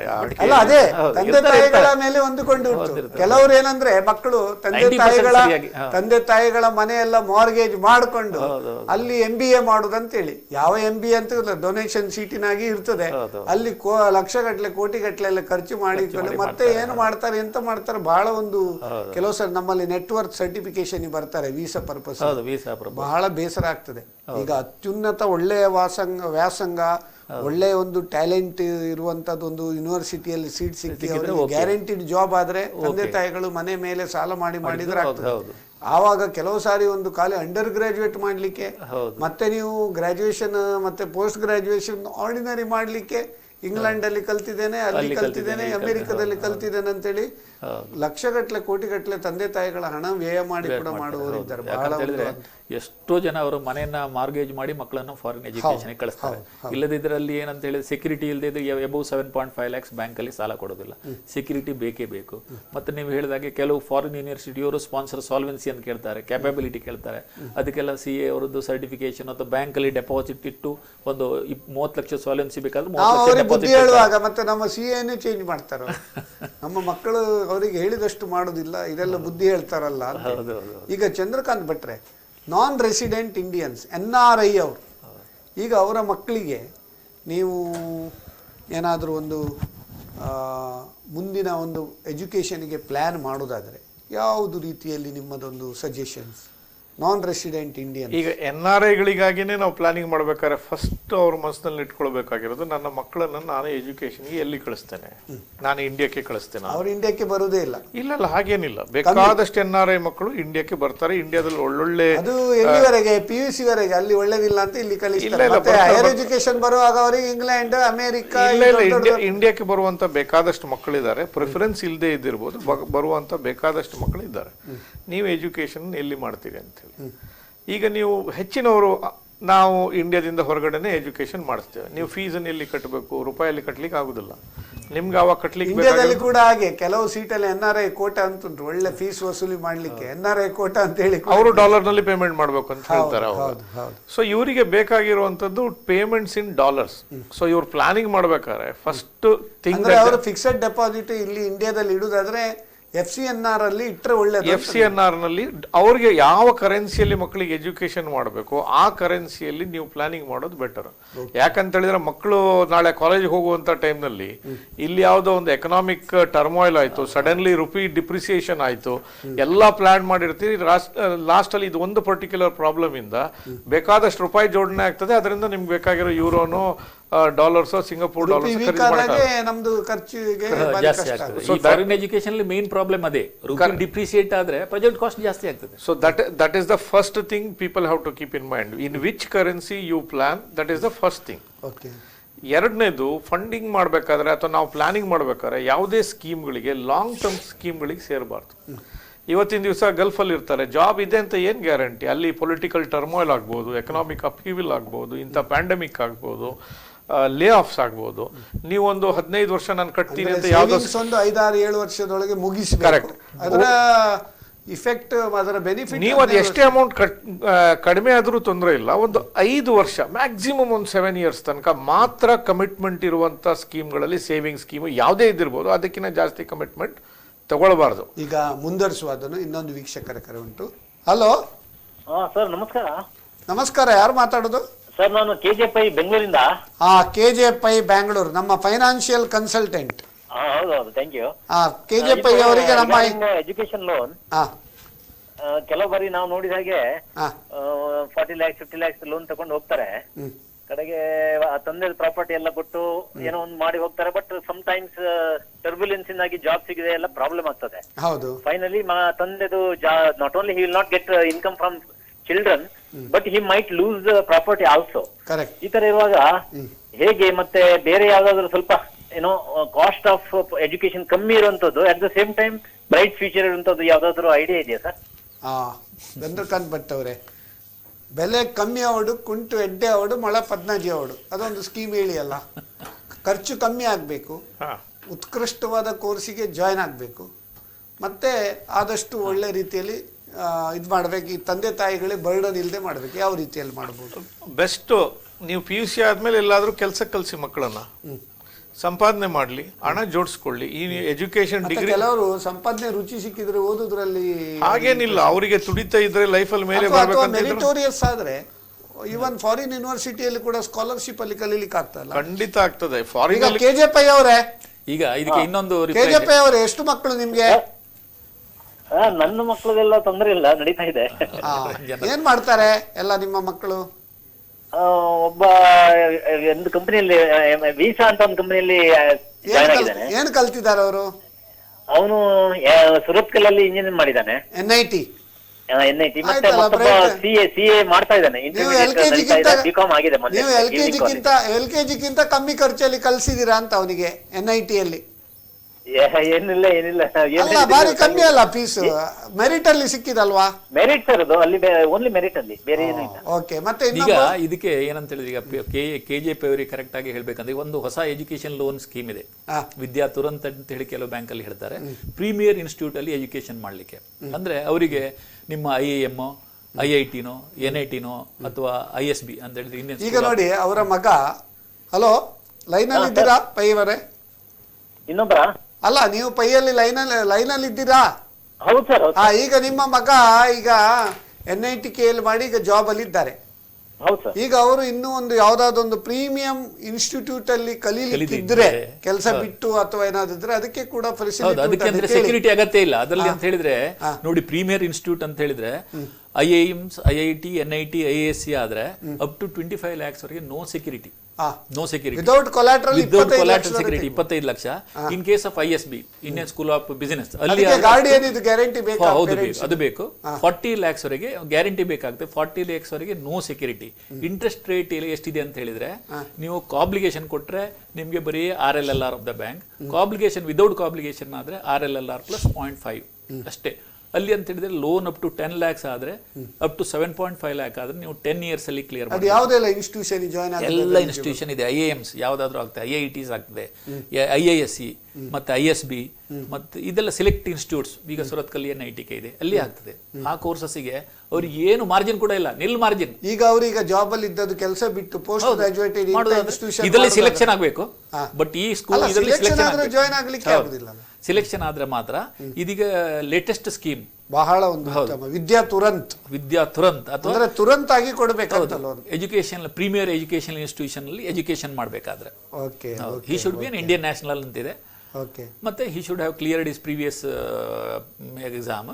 ಮತ್ತೆ ಮೆರಿಟ್ ಬೇಸಿಸ್ ಸೀಟ್ ಸಿಗ್ಬೇಕಲ್ಲಿ ಇನ್ಸ್ಟಿಟ್ಯೂಟ್ ಅಲ್ಲಿ. ಇಷ್ಟು ಸಿಕ್ಕಿದ್ರೆ ಅಪ್ ಟು 40 lakhs ವರೆಗೆ no security. In case of IIML up to 25 lakhs ವರೆಗೆ no security, no margin.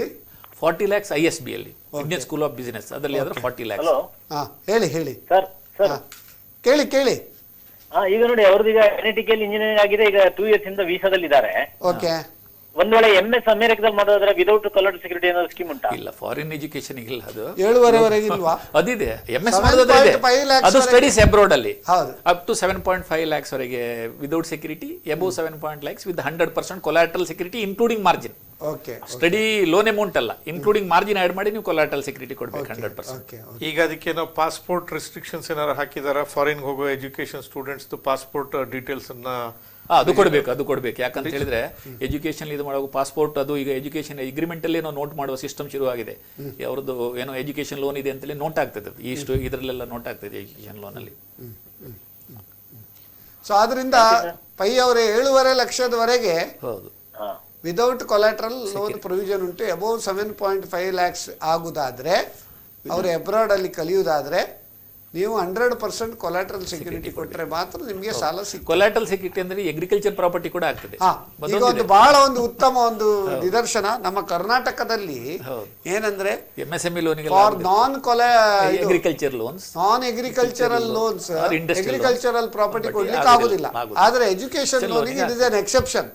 Even agricultural property can also be mortgaged for education loan. ನೀವು ಮನೆ ಮೇಲೆ ಆಲ್ರೆಡಿ ನೀವು ಮನೆ ಹೌಸಿಂಗ್ ಲೋನ್ ಅವೈಲ್ ಮಾಡ್ತಿದ್ರಿ, ಅದರಲ್ಲಿ ರೆಸಿಜುವಲ್ ಪೋರ್ಷನ್ ಇದೆ. ನಿಮಗೆ ಮನೆ ವ್ಯಾಲ್ಯೂ ಒಂದು 80 lakhs ಇದೆ, ನಿಮ್ದು ಲೋನ್ 40 ಲಕ್ಷ ಇದೆ. ಆ 40 ಲಕ್ಷ ಪೋರ್ಷನ್ ಅನ್ಎನ್ಕಂಬರ್ಡ್ ಪೋರ್ಷನ್ ಇದೆಯಲ್ಲ ವ್ಯಾಲ್ಯೂ, ಅದು ಮಾರ್ಜಿನ್ ಇನ್ಕ್ಲೂಡ್ ಮಾಡಬೇಕು. ಹೌಸಿಂಗ್ ಲೋನ್ ಪ್ಲಸ್ ಮಾರ್ಜಿನ್ ಅದು ಆಡ್ ಮಾಡಿದ ನಂತರ ಎಷ್ಟು ಪೋರ್ಷನ್ ಖಾಲಿ ಉಳಿತದೆ ಅದನ್ನ ಈ ಲೋನಿಗೆ ಕೊಲಾಟರಲ್ ಸೆಕ್ಯೂರಿಟಿ ಕೊಡ್ಬೋದು. ಬಹಳ ಉತ್ತಮ. ಸೊ ಪೈ ಅವರೇ, ಈಗ ಕ್ಲಾರಿಫಿಕೇಶನ್ ಸಿಕ್ತು. ಬಹಳ ಉತ್ತಮ ಪ್ರಶ್ನೆ ಕೇಳಿದಕ್ಕೆ ಧನ್ಯವಾದಗಳು. ಮಗ ಈಗ ಪ್ಲಾನ್ ಮಾಡಬಹುದು MTech ಅಥವಾ ಏನಾದ್ರು ಫಾರಿನ್ ಅಲ್ಲಿ ಕಲಿಯುವುದು ಬಲೆ ಇಂಡಿಯಾದಲ್ಲೇ ಕಲಿಯುವುದಾದ್ರೆ ನಿಮ್ಗೆ 25 ಲಕ್ಷ ಅಥವಾ ಈ ಹೇಳಿದ ಒಂದು ನೋಟಿಫೈಡ್ ಇನ್ಸ್ಟಿಟ್ಯೂಷನ್ ಅಲ್ಲಿ ಮೆರಿಟೋರಿಯಸ್ ಆಗಿ ಕಲ್ತ್ರೆ 25 ಲಕ್ಷದಿಂದ 40 ಲಕ್ಷದವರೆಗೆ ನಿಮ್ಗೆ no security, without collateral security, without margin loan ಸಿಗ್ತದೆ ಅಂತ ಹೇಳ್ತೇವೆ. Okay sir, okay. ಬಹಳ ಉತ್ತಮ ಪ್ರಶ್ನೆ ಕೇಳಿದ್ದಕ್ಕೆ ಧನ್ಯವಾದ. ಈಗ ನಮ್ಮ ಚಂದ್ರಕಾಂತ್ ಭಟ್ ಅವರು 2 ವಿಡಿಯೋವನ್ನು NRI ಮನಿ ಕ್ಲಿನಿಕಲ್ಲಿ ಬಿಡುಗಡೆ ಮಾಡಿದ್ದಾರೆ. ಅದರಲ್ಲಿ ಒಂದು ವಿಡಿಯೋದ ಒಂದು ತುಣುಕನ್ನು ನಾವು ಇಲ್ಲಿ ಹಾಕುವ, ಅದು ಹಾಕಿ ಮತ್ತೆ ನಾವು ಈ ಕಾರ್ಯಕ್ರಮ ಮುಂದುವರಿಸುವ. Compartmentalizing is putting a money in a specific account or a policy or some saving pot with an intention to use it only for that specific purpose. Which means to say, if you have set out to save for your son's education, write on that plan, this is your son's education plan. You should not use this money for any other purpose. This is not your emergency fund. Tomorrow you should not use this money to buy a car or buy a property or use for any other purpose. It should be properly compartmentalized and it should be designated for that particular purpose. Otherwise, at some point of time, you will be tending to use this money for some other purpose and the whole purpose gets defeated. The next point that you have to keep in mind is start very early. How early to start for children's education? I would suggest you start as soon as the child arrives in your family. Don't delay. If you start early, you will have 17 years of time before your child goes to college. You will get lot of time to build the required amount. Don't delay on that and you start as early as possible. It doesn't matter whether it's a big amount of money, whether it's a small amount of money. All that is important is starting with whatever that you have, and over the years you can always add and make it bigger. So don't forget to start your accumulating money at the earliest possible time. The next point that you have to keep in mind is, if you are selecting some plans to invest your money, choose a plan which is illiquid in nature, which means to say you invest in this plan and under no circumstances you will be allowed to get out of the scheme till your child reaches the college or the designated maturity point. If you keep your money in a debt fund of a mutual fund or an equity fund of a mutual fund, or if you put your money in an RD account of the bank, these are not illiquid accounts. And if you are not a very disciplined person, you might use this money somewhere in between. I would suggest it's a good idea to choose illiquid plans which will pay out the money when your children reach the age when they are in the college. When you are saving for children's education, either through an insurance policy or a saving pot or a bank account or whatever could be the accounts, choose proper currency for saving. What I mean to say is, if you are an NRI, it is better you invest in dollars. You will be spending your time outside of the country. Obviously, your children are likely to study outside of India. So they would need dollars. Now you know how the Indian currency is weak, and over the years it constantly keeps on depreciating. So at some point of time in future, we do not know whether the dollar is going to be stronger than what it is today or is going to be weaker than this. All that we know is your children are going to study outside of India and they would need dollars. So if you save in the form of dollar, it becomes easier for you to fund the children's education than to depend on the Indian rupees and not knowing what. ಅದು ಒಂದು ತುಣುಕನ್ನು ನಾವು ಹೇಳಿದರೆ, ವೀಕ್ಷಕರೇ, ನಿಮಗೆ ಈ doctor Chandrakant Bhat ಅವರದು NRI ಮನಿ clinic ಅಂತ ಯೂಟ್ಯೂಬಿಗೆ ಹೋದರೆ ಈ education, higher education, planning and funding ಬಗ್ಗೆ ಕೂಡ 2 ವಿಡಿಯೋ ಸಿಗ್ತದೆ. ಅದಲ್ಲದೆ ಅನೇಕ ವಿಷಯಗಳಲ್ಲಿ ಅವರು ಯೂಟ್ಯೂಬ್ ಚಾನಲ್ನಲ್ಲಿ ಕೊಟ್ಟಿದ್ದಾರೆ. ಪ್ರಾಯಶಃ ಹೆಚ್ಚು ನಾನ್ ರೆಸಿಡೆಂಟ್ ಇಂಡಿಯನ್ ಅವರಿಗೆ ಉಪಯೋಗವಂತ ಒಂದು, ಇದು ರೆಸಿಡೆಂಟ್ ಅಂಡ್ NRIs ಇಬ್ಬರಿಗೂ ಕೂಡ ಇಬ್ಬರಿಗೂ ಉಂಟು, ಅದನ್ನು ನೀವು ನೋಡಬಹುದು ಅಂತ ಹೇಳ್ತಾ, ಈಗ ಒಂದು ವೀಕ್ಷಕರ ಕರೆ ಉಂಟು, ಅಟೆಂಡ್ ಆಗುವ. ಹಲೋ ಹಲೋ ಹಲೋ ಓಕೆ, ಕರೆ ಕಟ್ಟಾಗಿದೆ ಅಂತ ತೋರ್ತದೆ. ದಯವಿಟ್ಟು ವೀಕ್ಷಕರಿಗೆ ಒಂದು ಸೂಚನೆ ಏನಂದರೆ, ಯಾವುದೇ ಒಂದು ನೀವು ಕರೆ ಮಾಡುವಾಗ ನಾವು ಕರೆ ಮಾಡಿದ ಕೂಡಲೇ ಅದನ್ನು ಸ್ವೀಕರಿಸಲಿಕ್ಕೆ ಆಗೋದಿಲ್ಲ. ಸ್ವಲ್ಪ ನೀವು ಹೋಲ್ಡ್ ಮಾಡಬೇಕಾಗ್ತದೆ. ಯಾವುದಾದ್ರೂ ಒಂದು ಎಕ್ಸ್ಪ್ಲನೇಷನ್ ಕೊಡುವಾಗ ಎಕ್ಸ್ಪ್ಲನೇಷನ್ ಮುಗ್ದೇ ಮೇಲೆ ಕೊಡಬೇಕಾಗ್ತದೆ. ಅಥವಾ ಆದ್ದರಿಂದ ನೀವು ದಯವಿಟ್ಟು ಟೆಕ್ನಿಕಲ್ ಕಟ್ಟಾದರೆ ತೊಂದರೆ ಇಲ್ಲ, ನೀವು ಸ್ವಲ್ಪ ಒಂದು ಪೇಷನ್ಸ್ ವಹಿಸ್ಕೊಳ್ಬೇಕಂತೇಳಿ ನನ್ನ ಒಂದು ಭಾವನೆ. ಈಗ ನಮ್ಮ ಆವಾಗ ಪ್ಲ್ಯಾನಿಂಗ್ ಫಾರ್, ಅದರ ಮುಂಚೆ ಈಗ ವೀಕ್ಷಕರ ಕರೆ ಬಂದಿದೆ. ಹಲೋ ಹಲೋ, ಸಾಸ್ತಾನದಿಂದ ನಾಗೇಶ್ ಪೈ. ಸಾಸ್ತಾನದಿಂದ ನಾಗೇಶ್ ಪೈ, ನೀವು ಇದಲ್ವಾ, ಬಿಸ್ನೆಸ್ ಮ್ಯಾನ್ ಅಲ್ವಾ? ಬಿಸ್ನೆಸ್ ಮ್ಯಾನ್ ಸರ್, ಸಣ್ಣ ಮಟ್ಟದ. ಸಣ್ಣ ಮಟ್ಟದ ಬಿಸ್ನೆಸ್ ಆಯಿತು. ಈಗ ನೀವು ಇವತ್ತಿನ ವಿಷಯ ಏನಂದರೆ, funding, planning and funding for higher education for children. ಮಕ್ಕಳ ಒಂದು ವಿದ್ಯಾಭ್ಯಾಸದ ಬಗ್ಗೆ ಯಾವ ರೀತಿ ಪ್ಲ್ಯಾನ್ ಮಾಡ್ಬೋದು, ಯಾವ ರೀತಿ ಫಂಡ್ ಮಾಡ್ಬೋದು, ಅದರ ಬಗ್ಗೆ ನಿಮ್ಮ ಪ್ರಶ್ನೆ ಕೇಳ್ಬೋದಾ? ಸರಿ, ಹೇಳ್ತೇನೆ. ಸರ್, SS ನಾಯ್ಕರಿಗೂ ಹಾಗೂ ಚಂದ್ರಕಾಂತ ಭಟ್ರಿಗೂ ವಸಂತ್ ಶೆಟ್ಟರಿಗೂ ತುಂಬಾ ಧನ್ಯವಾದಗಳು. ನಮಸ್ಕಾರ. ನಿಮಗೆ ಮುಖ್ಯ ಅತಿಥಿಗಳು ಬಹಳ ಅನುಭವಿಗಳಾಗಿ ಇದ್ದಾರೆ. ತುಂಬಾ ಅನುಭವಿಗಳು. ನಾವಿಲ್ಲಿ ಅನುಭವಿಗಳನ್ನು ಮಾತ್ರ ಕರೆಯುವುದು ನಮ್ಮ ಶೋಗೆ, ಅನನುಭವಿಗಳಿಗೆ ಕರೆಯುವುದೇ ಇಲ್ಲ. ಸಂತೋಷ. ಮತ್ತೆ ನಮ್ಮ ವೀಕ್ಷಕರು ಕೂಡ ತುಂಬಾ ಅನುಭವಿಗಳಾಗಿದ್ದಾರೆ ಈಗ. ಅಲ್ಲ, ಈಗ 97ನೇ ಸಂಚಿಕೆ ಅಲ್ಲ. ಹಿಂದಿನ ಕರೆ ಒಬ್ಬರು ಹೇಳಿದಾಗೆ, ಮಕ್ಕಳಿಗೆ ಆಸ್ತಿ ಮಾಡೋದಕ್ಕಿಂತ ಮಕ್ಕಳನ್ನೇ ಆಸ್ತಿ ಮಾಡಿ, ಮಕ್ಕಳನ್ನೇ ಆಸ್ತಿ ಮಾಡಿ ಬೆಳೆಸುವುದು ಒಳ್ಳೇದು ಅಂತ. ಹೌದು, 100ಕ್ಕೆ 100 ಸರಿ. ಮಕ್ಕಳನ್ನೇ ಆಸ್ತಿಯಾಗಿ ಬೆಳೆಸಿ ಆಸ್ತಿಯಾಗಿಯೇ ಉಳಿಬೇಕು. ನಾಳೆ ತಂದೆ ತಾಯಿಯ ಕಷ್ಟ ಕಾಲಕ್ಕೆ ಅದು ಇದೊಂದು ಅಪ್ರಸ್ತುತ. ಅದ್ರ ಮುಂದೆ ಹೇಳ್ತೇನೆ.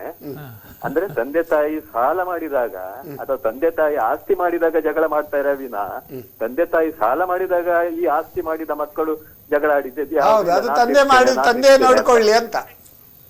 ನಾ ತೀರಿಸ್ತೇನೆ ಅಂತ ಎಲ್ಲೂ ಜಗಳ ಮಾಡಿದ್ದಿಲ್ಲ. ಹೌದು. ಆಸ್ತಿ ಮಾಡಿದಾಗ ಜಗಳ ಮಾಡಿದ್ದು ಎಷ್ಟೋ ಮಂದಿ ಕೇಳಿ ಬರ್ತದೆ. ಕರೆಕ್ಟ್. ಅಂತ ಮಕ್ಕಳನ್ನ ಆಸ್ತಿಯಾಗಿ ಬೆಳೆದು ಈ ರೀತಿಯ ತಾಯಿ ತಂದೆಯ ಋಣ ತೀರಿಸುವಂತ ಮಕ್ಕಳು ಆಸ್ತಿಯಾಗಿ ಬೆಳಿಬೇಕಂತ ಹೇಳಲಿಕ್ಕೆ ಇಚ್ಛೆ ಪಡ್ತೇನೆ ನಾನು. ಬಹಳ ಒಂದು ಉತ್ತಮ. ಬ್ಯಾಂಕಿನವರಿಗೆಲ್ಲ ಭಾರಿ ಖುಷಿ ಆಗ್ಬಹುದು ನೀವು ಈ ರೀತಿ ಹೇಳಿದ್ರೆ, ಯಾಕಂದ್ರೆ ಸಾಲ ಕೊಟ್ಟದೀಗ ಹಣ. ಮತ್ತೊಂದು, ಈ ಎಜುಕೇಶನ್ ಲೋನ್ ಅಂತ ಮಕ್ಕಳಿಗೆ ಸಿಗ್ತದೆ, ಹೌದು, ಅದು ಅಗತ್ಯ ಇದ್ದರೆ ಮಾತ್ರ ಮಕ್ಕಳು ತೆಗಿಬೇಕೇ ಇದ್ರೆ ಬ್ಯಾಂಕಿನಲ್ಲಿ ಸಿಗ್ತದಂತೆ ತೆಗೆಯುವುದಲ್ಲ. ಕರೆಕ್ಟ್. ಮತ್ತೆ ಎರಡನೇದಾಗಿ ಯಾವುದು ಮಾಡಿದ್ರೆ ಒಳ್ಳೇದು ಅಂತ ಹೇಳಿ ಮಾಡಿ ಎಜುಕೇಶನ್ MBA ಅಥವಾ ಡಾಕ್ಟರೋ ಇಂಜಿನಿಯರೋ ಅದು ಮಾಡಿ ಬಂದಾಗ ಅಲ್ಲಿ ಮಾರ್ಕೆಟ್ ನಲ್ಲಿ ಅದಕ್ಕೆ ಬೆಲೆ ಇರುವುದಿಲ್ಲ. ಕರೆಕ್ಟ್. ಆವಾಗ ಎಜುಕೇಶನ್ ಲೋನ್ ಇವನಿಗೆ ತೀರ್ಸಿದ್ದಾಗ ಆವಾಗ ಇವ ಏನ್ ಮಾಡ್ತಾನೆ, ನಮ್ಗೆ ಜಾಬ್ ಸಿಕ್ಲಿಲ್ಲ ಬ್ಯಾಂಕಿನವ್ರು ಕೇಳಿದಾಗ. ಹಾಗಾದ್ರೆ ಅವ ಎಜುಕೇಶನ್ ಮಾಡಿದ ಅದು ಅವ ಜಾಬ್ ಸಿಕ್ಕಿದ ಮೇಲೆ ಸಾಲ ತೀರ್ಸ್ಬೇಕಂತಿಲ್ಲ. ಅವನ ಸ್ವಂತ ಉದ್ಯೋಗ ಯಾವನಾದ್ರೂ ಯಾವುದೇ ಮಟ್ಟದ ಉದ್ಯೋಗ ಮಾಡಿಯೂ ಅವನು ಸಾಲ ತೀರಿಸಬಹುದು, ಬ್ಯಾಂಕಿನವರು ಅಲ್ಲ ಅನ್ನೋದಿಲ್ಲ. ಕರೆಕ್ಟ್. ಅದಕ್ಕಾಗಿ ಈ ರೀತಿಯ ಗೊಂದಲದಿಂದ ಈಗ ಇತ್ತೀಚೆಗೆ ಬ್ಯಾಂಕಿನವರು ಏನ್ ಮಾಡಿದ್ದಾರೆ ಅಂತ ಹೇಳಿದ್ರೆ, ಎಜುಕೇಶನ್ ಲೋನ್ ಕೇಳಿದಾಗ ಪಟ್ಟನೆ ಕೊಡುದಿಲ್ಲ, ತುಂಬಾ ಭದ್ರತೆ ಕೇಳ್ತಾರೆ. ಅಂದ್ರೆ ಒನ್ಸ್ ಬಿಟ್ಟನ್ ಟ್ವೈಸ್ ಶೈ, ಟ್ವೈಸ್ ಬಿಟ್ಟನ್ ಆಲ್ವೇಸ್ ಶೈ ಅಂತ.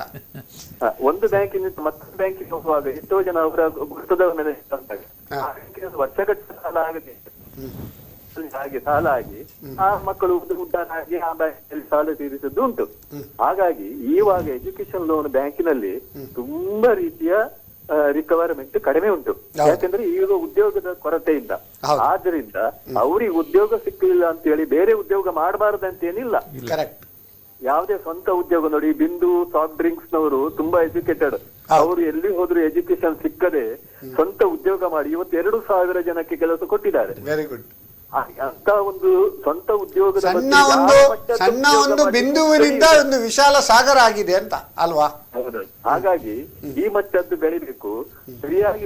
ಎಷ್ಟೋ ಜನ ಮಕ್ಕಳಿಗೆ ಎಜುಕೇಶನ್ ಒಳ್ಳೆ ಮಕ್ಕಳಿಗೂ ಸಿಗದಿದ್ದಾಗ ಅದು ತುಂಬಾ ಭದ್ರತೆ ಕೇಳಿ ಕೇಳಿ ಬ್ಯಾಂಕಿಗೆ ಹೋಗಿ ಹೋಗಿ ಸಾಲ ಸಿಕ್ಕದೆ ನಿರಾಶೆ ಆಗಿರ್ತಾರೆ. ಆವಾಗ ಆ ಮಕ್ಕಳು ಏನ್ ಮಾಡ್ಬೇಕು ಅಂತ ನಾನು ಕೇಳುದು, ಯಾರ ಹತ್ರ ಕೇಳ್ಬೇಕು, ಯಾರ ಹತ್ರ ಹೇಳ್ಬೇಕು ಅಂತ. ಓಕೆ, ಬಹಳ ಒಂದು ಉತ್ತಮ ಪ್ರಶ್ನೆ. ಈಗ ಎಜುಕೇಶನ್ ಲೋನ್ ಅಲ್ಲಿ ಯಾರಿಗಾದ್ರೂ ಈ ನಿಮ್ಮ ನಾರ್ಮ್ಸ್ ಫುಲ್ಫಿಲ್ ಆಗಿ ಅವರು ಬ್ಯಾಂಕಿಗೆ ಹೋಗಿ ಎಜುಕೇಶನ್ ಲೋನ್ ಕೊಡುವಾಗ ಅವರು ಕೊಡದಿದ್ರೆ ಏನ್ ಮಾಡ್ಬೇಕು? ಕೊಡದಿದ್ದರೆ ಅದರಲ್ಲಿ ಗ್ರಿವೆನ್ಸಸ್ ರಿಡ್ರೆಸ್ ಅಲ್ಲಿ ಇದೆ, ಅವರಿಗೆ ನೀವು ಗ್ರಿವೆನ್ಸಸ್ ನೀವು ಫೈಲ್ ಮಾಡಿ. ಅದು ಮ್ಯಾನೇಜರ್ ಪ್ರೊರೋಗೇಟಿವ್ ಅಥವಾ ಕೊಡಬೇಕಾ? ಕೊಡಲೇಬೇಕು. ಎಜುಕೇಶನ್ ಲೋನ್ ಇದರಲ್ಲಿ ಯಾವ ಮ್ಯಾನೇಜರಿಗೂ ರಿಜೆಕ್ಟ್ ಮಾಡೋ ಪವರ್ ಇಲ್ಲ. It should be rejected by next higher authority ಅಂತ ಇದೆ. ಯಾವ ರೀಸನ್ ಅಲ್ಲಿ, ಯಾವ ಸಂದರ್ಭದಲ್ಲಿ ಈಗ ಅವರು ರಿಜೆಕ್ಟ್ ಮಾಡಬಹುದು. ಏನಂದ್ರೆ ಈಗ ಈ ಗ್ಯಾರಂಟಿ ಕೊಡ್ತಾರೆ, ಅವರು ಸಿಬಿಲ್ ಚೆನ್ನಾಗಿರುವುದಿಲ್ಲ, ಅಥವಾ ಈಗ 7.5 lakhs ಸೆಕ್ಯೂರಿಟಿ ಕೊಡುವುದಿಲ್ಲ, ಅಥವಾ ಅವರು ಡಿಫಾಲ್ಟರ್ ಆಗಿರ್ಬೋದು ಬೇರೆ ಇದರಲ್ಲಿ, ಮತ್ತೆ ಏನಾದರೂ ಡಾಕ್ಯುಮೆಂಟ್ಸ್ ಕೇಳಿದ್ದು ಬ್ಯಾಂಕ್ನವ್ರು ಕೇಳಿದ್ದು ಕೊಡುವುದಿಲ್ಲ, ಮತ್ತೆ ಅವರು ಸ್ಟಡಿ ಮಾಡುವ ಕೋರ್ಸೇ ಅಪ್ರೂವ್ಡ್ ಕೋರ್ಸ್ ಅಲ್ಲ, ಆ ಇನ್ಸ್ಟಿಟ್ಯೂಟ್ ಯಾವ್ದು ಸ್ಟಡಿ ಮಾಡ್ತಾ ಅದು ಅಪ್ರೂವ್ಡ್ ಇನ್ಸ್ಟಿಟ್ಯೂಟೇ ಅಲ್ಲ, ಅಂತ ಕೇಸಸ್ ಅಲ್ಲಿ ರಿಜೆಕ್ಟ್ ಮಾಡಬಹುದು. ಅದರ್ವೈಸ್ ಎಜುಕೇಶನ್ ಲೋನ್ ಅವರ ಮನಮರ್ಜಿಯ ಪ್ರಕಾರ, ಈವನ್ ಸರ್ವಿಸ್ ಏರಿಯಾ ಅಲ್ಲದೇ ಇದ್ರೂ ಕೂಡ ಎಜುಕೇಶನ್ ಲೋನ್ಗೆ ದೇರ್ ಇಸ್ ನೋ. ಈಗ ನಂದು ಈಗ ಕರ್ನಾಟಕ ಬ್ಯಾಂಕ್ ಅಲ್ಲಿ ಅಕೌಂಟ್ ಇರುವುದು, ನಾನೀಗ ಕರ್ನಾಟಕ ಬ್ಯಾಂಕ್ ಅಲ್ಲಿ ತಕೊಳ್ಳುದಿಲ್ಲ, ನಾನು ಕನ್ನಡ ಬ್ಯಾಂಕಿಗೆ ಹೋದ್ರೆ ಅವ್ರು ಕೊಡಬಹುದಾ? ಇಲ್ಲ, ನೀವು ಕರ್ನಾಟಕ ಬ್ಯಾಂಕ್ ಅಲ್ಲಿ ಅಕೌಂಟ್ ಇರುವುದು ಅಲ್ಲೇ ಹೋಗ್ಬೇಕಂತ ಹೇಳ್ಬೇಕು. ಇಲ್ಲಿ ಏನಂತ ಹೇಳಿದ್ರೆ ಎಜುಕೇಶನ್ ಲೋನ್ ನಿಮ್ಮ ರೆಸಿಡೆನ್ಸಿಗೆ ನಿಯರ್ ಬೈ ಯಾವ ಬ್ರಾಂಚ್ ಇದೆಯೋ ಆ ಬ್ಯಾಂಕ್ನವ್ರು ಕೊಡ್ಲೇಬೇಕು. ಅಕೌಂಟ್ ಕೇಳ್ತಾರೆ, ಅವ್ರ ಅಕೌಂಟಿಗೆ ಹೊಸದಾಗಿ ಮಾಡ್ಬೋದು. ಮೊದಲೆಲ್ಲ ಇತ್ತು, ಎಲ್ಲಿ ಅಕೌಂಟ್ ಇದೆಯೋ ಪೇರೆಂಟ್ಸ್ ಅಕೌಂಟ್ಸ್ ಎಲ್ಲಿ ಇದೆಯೋ ಅಲ್ಲಿ ಹೋಗ್ಬೇಕಂತಿತ್ತು. ಈಗ IBA model education loan scheme ಅಲ್ಲಿ ನೀವು ಪೇರೆಂಟ್ಸ್ ಅಕೌಂಟ್ ಇದ್ದಲ್ಲಿ ಹೋಗ್ಬೇಕಂತಿಲ್ಲ. Any branch near to your residence ಅಲ್ಲಿದೆ. ಈವನ್ ಅವರಿಗೆ ರೆಸಿಡೆನ್ಸ್ ಇಲ್ಲ, ಅವ್ರು ರೆಂಟೆಡ್ ಅಕಾಮಿಡೇಷನ್ ಅಲ್ಲಿ ಇದ್ದಾರೆ, ಆವಾಗ ಪರ್ಮನೆಂಟ್ ರೆಸಿಡೆನ್ಸ್ ಅಂತ ಹೇಳಿದ್ರೆ ನೀವು 2 ವರ್ಷ ಬಾಡಿಗೆ ಮನೆಯಲ್ಲಿದ್ರೆ ಆ ಬಾಡಿಗೆ ಮನೆಯ ಒಂದು ವೇಳೆ ಈಗ ಬ್ರಾಂಚಿಗೆ ಹೋಗಿ ಅವರು ಲೋನ್ ಕೊಡುವುದಿಲ್ಲ ಆದ್ರೆ ಒಂದು ನಾರ್ಮಲ್ ಕೋರ್ಸ್ ಅಲ್ಲಿ he can complaint to the higher authority. Grievances redressal form ಇದೆ, ಅವರಿಗೆ ಕಂಪ್ಲೇಂಟ್ ಮಾಡಬಹುದು. ಆವಾಗ ಇಮಿಡಿಯೇಟ್ಲಿ ಎಜುಕೇಶನ್ ಲೋನ್ ರಿಜೆಕ್ಟ್ ಮಾಡ್ಲಿಕ್ಕಿಲ್ಲ. ಅದೇ ನಾನು ಹೇಳಿದ್ದೇನಲ್ಲ, ಬ್ರಾಂಚ್ ಮ್ಯಾನೇಜರ್ ಪವರ್ ಆದ್ರೆ ನೆಕ್ಸ್ಟ್ ಹೈಯರ್ ಅಥಾರಿಟಿಗೆ ಅವರು ರಿಜೆಕ್ಟ್ ಮಾಡುವ ಪವರ್ ಇರೋದು, ಮ್ಯಾನೇಜರ್ಸ್ಗೆ ಪವರ್ ಇರೋದಿಲ್ಲ. ಮತ್ತೆ ಇನ್ನೊಂದು ಹೇಳಿದ್ರೆ ಪರ್ಮನೆಂಟ್ ರೆಸಿಡೆನ್ಸ್ ಇಲ್ಲದೆ ಇದ್ದವರು ಕೆಲವರು ಟ್ರಾನ್ಸ್ಫರೇಬಲ್ ಜಾಬ್ ಅಲ್ಲಿ ಇರ್ತಾರೆ, 3 ವರ್ಷ ಇಲ್ಲಿರ್ತಾರೆ, 3 ವರ್ಷ ಅಲ್ಲಿ ಇರ್ತಾರೆ, ಅವ್ರಿಗೆ ಸ್ವಂತ ಮನೆ ಇರೋದಿಲ್ಲ. ಆ ಕಡೆ ಕೂಡ ಅವರಿಗೂ ಚಾಯ್ಸ್ ಇದೆ, ನೀವು ನಿಮ್ಮ place of work or place of permanent residence ಎಲ್ಲಿ ಬೇಕಾದ್ರೆ ತಗೊಳ್ಬಹುದು. ಬಹಳ ಒಂದು ಒಳ್ಳೆ ಅವಕಾಶ, ಎಲ್ಲರೂ ಇದನ್ನು IBA ಸ್ಕೀಮ್ ಅಲ್ಲಿ ಎಲ್ಲ ಡೌಟ್ ಕ್ಲಿಯರ್ ಮಾಡಿದ್ದಾರೆ. ಇದು ಈ ಸ್ಕೀಮು ನ್ಯಾಷನಲೈಸ್ ಬ್ಯಾಂಕ್ಸ್ ಗಳಿಗೆ ಮಾತ್ರನಾ, ಇದು ಪ್ರೈವೇಟ್ ಬ್ಯಾಂಕ್ ನವರಿಗೂ ಅಬ್ಲಿಗೇಷನ್ ಇದೆ? ಶೆಡ್ಯೂಲ್ಡ್ ಬ್ಯಾಂಕ್ಸ್ ಹೇಳ್ತಾರೆ, ಶೆಡ್ಯೂಲ್ಡ್ ಬ್ಯಾಂಕ್ಸ್ ಎಲ್ಲ, ಈವನ್ ಕರ್ನಾಟಕ ಬ್ಯಾಂಕ್ ಕೂಡ ಅಪ್ಲಿಕೇಬಲ್ ಆಗ್ತದೆ. ವಾಟ್ ಅಬೌಟ್ ಕರ್ನಾಟಕ ಬ್ಯಾಂಕ್ ಅಲ್ಲಿ ಕೂಡ ಒಳ್ಳೆ ಅಟ್ರಾಕ್ಟಿವ್ ಸ್ಕೀಮ್ ಎಲ್ಲ ಇದೆ, ಅವರು ನೋಡಿದ್ರೆ ಸ್ಕೀಮ್ ನೋಡಿದ್ರೆ ಚೆನ್ನಾಗಿ. ನಾವೀಗ ವಿರಾಮದಲ್ಲಿ ಕೂಡ ಅದನ್ನೇ ಹಾಕಿದ್ದೇವೆ. ಈಗ HDFC ಬ್ಯಾಂಕ್, ICICI ಅವರೆಲ್ಲ ಪ್ರೈವೇಟ್ ಸೆಕ್ಟರ್ ಬ್ಯಾಂಕ್ನವ್ರು ಕೆಲವರು ಕೊಡುದಿಲ್ಲ, ಬಟ್ ಅಲ್ಲಿ ಕೂಡ ಎಜುಕೇಶನ್ ಲೋನ್ ಸ್ಕೀಮ್ ಇದೆ, ಕೊಡ್ತಾ ಇಲ್ಲ ನಮ್ಮ ಹಾಗೆ ಹೀಗೆ ಅಂತ ಹೇಳ್ತಾರೆ. ಇಲ್ಲ, ಈಗ ಅವರಿಗೆ ಕೊಡ್ತಾರೆ, ಅವ್ರಿಗೆ ಕೂಡ ಹೌದು. ಕ್ರೆಡಿಟ್ ಗ್ಯಾರಂಟಿ ಸ್ಕೀಮ್ ಆಗಿ ಎಜುಕೇಶನ್ ಲೋನಿಗೆ ಕೂಡ ಗ್ಯಾರಂಟಿ ಇರುವಾಗ ಕೊಡ್ಲಿಕ್ಕೆ ಯಾವ ಬ್ಯಾಂಕ್ ಪ್ರಾಬ್ಲಮ್ ಇಲ್ಲ, ಎಲ್ಲರೂ ಕೊಡ್ತಾರೆ. It is only willingness. Bank ಅಲ್ಲಿ ಸ್ವಲ್ಪ ಸರಿಯಾಗಿ ಇಟ್ ಇಸ್ ಓನ್ಲಿ ವಿಲ್ಲಿಂಗ್ನೆಸ್, ಅದಕ್ಕೆ ಪ್ರಾಪರ್ ಟ್ರೈನಿಂಗ್ ಕೊಟ್ರೆ ಆಯ್ತು. ಈಗ ಇನ್ನೊಂದು ವೀಕ್ಷಕರ ಕರೆ ಉಂಟು. ಹಲೋ ಹಲೋ, ಹಾ, ಯಾರು ಮಾತಾಡೋದು? ನಾನು ಜಯಂತ್ ಕಾರ್ನಾಡ್ ಬೊಂಬೆಯಿಂದ ಮಾತಾಡೋದು. ಜಯಂತ್ ಕಾರ್ನಾಡ್, ನೀವು ಚೆನ್ನೈಯಲ್ಲಿದ್ರಲ್ಲ, ಜಯಂತ್ ಕಾರ್ನಾಡ ಬೇರೆಯಾ? ನೀವು ಚೆನ್ನೈಯಿಂದ ಮಾತಾಡ್ತಿದ್ರಲ್ಲ ಮುಂಚೆ ಎಲ್ಲ? ನಾನು ಮುಂಬೈಯಿಂದ ಮಾತಾಡ್ತಿದ್ದೇನೆ. ಓ, ಈಗ ಮುಂಬೈಯಲ್ಲಿದ್ದೀರಾ? ಹೌದು. ಹಾ, ಜಯಂತ್ ಕಾರ್ನಾಡ್ ಅವರಿಗೆ ಕಾರ್ಯಕ್ರಮಕ್ಕೆ ಸ್ವಾಗತ. ನಿಮ್ಮ ಪ್ರಶ್ನೆ ಕೇಳಬಹುದಾ? ಮಕ್ಕಳ ವಿದ್ಯಾಭ್ಯಾಸವು ಹೆತ್ತವರಿಗೆ ಒಂದು ದೊಡ್ಡ ಸಮಸ್ಯೆಯಾಗಿದೆ. ಹೌದು. ಮೊದಲು 1000 ರೂಪಾಯಿ ಎಜುಕೇಶನ್ ಫೀಸ್ ಇದ್ದದ್ದು ಈಗ 1000 ಗಟ್ಟಲೆ ಆಗಿದೆ. 1000 ಗಟ್ಟಲೆ ಅಲ್ಲ, ಲಕ್ಷ ಗಟ್ಟಲೆ ಆಗಿಬಿಟ್ಟಿದೆ. ಕಬ್ಬಿಣದ ಕಡಲೆ ಎಂತಾಗಿದೆ ಹೇಳಿ. ನೀವು ಹೇಳಬಹುದು. ಹಲೋ, ಹೇಳಿ. ಕೇಳ್ತದಾ? ಹೇಳಿ. ನೀವು ಹೇಳಬಹುದು ಬ್ಯಾಂಕ್ ಎಜುಕೇಶನ್ ಲೋನ್ ಕೊಡ್ತದೆ, ಆದರೆ ಇದನ್ನು ನಿಭಾಯಿಸಬೇಕಲ್ಲವೇ? ಇತ್ತೀಚೆಗೆ ಇದು ಮಾತ್ರವಲ್ಲ, ಇತ್ತೀಚೆಗೆ ವಿದೇಶದಲ್ಲಿ ಕಲಿಯುವುದು ಎಂಬುದು ಮಕ್ಕಳಿಗೆ ಒಂದು ಫ್ಯಾಡ್ ಕೂಡ ಆಗಿಬಿಟ್ಟಿದೆ. ಅದನ್ನು ಹೇಗೆ ಪ್ಲಾನ್ ಮಾಡಬಹುದು ಎಂದು ತಿಳಿಸುವಿರಾ? ಬಹಳ ಒಂದು ಉತ್ತಮ ಪ್ರಶ್ನೆ ಕೇಳಿದ್ರಿ ನೀವು ಜಯಂತ್ ಕಾರ್ನಾಡ್ ಅವರೇ, ಬಹಳ ಉತ್ತಮ ಪ್ರಶ್ನೆ. ನೀವು ನಮ್ಮ 100ನೇ ಸಂಚಿಕೆ ಉಂಟು ಜನವರಿ 3, ಅದಕ್ಕೆ ಬಂದ್ರೆ ನಿಮ್ಗೊಂದು ಬಹುಮಾನ ಕೂಡ ಕೊಡ್ತೇವೆ, ಮುಂಬೈಯಿಂದ ಇಲ್ಲಿ ಮಂಗಳೂರಿಗೆ ಬಂದ್ರೆ. ಹಲೋ ಹಲೋ, ಬಹಳ ಉತ್ತಮ ಪ್ರಶ್ನೆ ಚಂದ್ರಕಾಂತ್ ಭಟ್ ಅವರೇ, ಅದ್ರ ಬಗ್ಗೆ. ವಿದೇಶದಲ್ಲಿ ವಿದ್ಯಾಭ್ಯಾಸ ಮಾಡಲೇಬೇಕು ಅಂತ ಹೇಳಿ ಏನು ಕರಾರೇನಿಲ್ಲ. ನನಗೆ ಏನೂ ಕೇಳುವುದಿಲ್ಲ. ಕೇಳಿ ಕರೆಕ್ಟ್ ಕೇಳ್ತದೆ, ಹೇಳ್ತಾರೆ ನಮ್ಮ. ಹಲೋ, ಕೇಳ್ತದೆ, ಈಗ ಕೇಳ್ತದೆ. ಕೇಳ್ತದೆ, ಲೈನಲ್ಲಿರಿ, ಕೇಳ್ತದೆ ನೋಡಿ. ಮೊಟ್ಟ ಮೊದಲನೇದಾಗಿ ನಾವು ಮನಸ್ಸಲ್ಲಿ ಇಟ್ಕೊಳ್ಬೇಕು, ಸ್ವಲ್ಪ ಗಟ್ಟಿ ಮಾತಾಡಿ.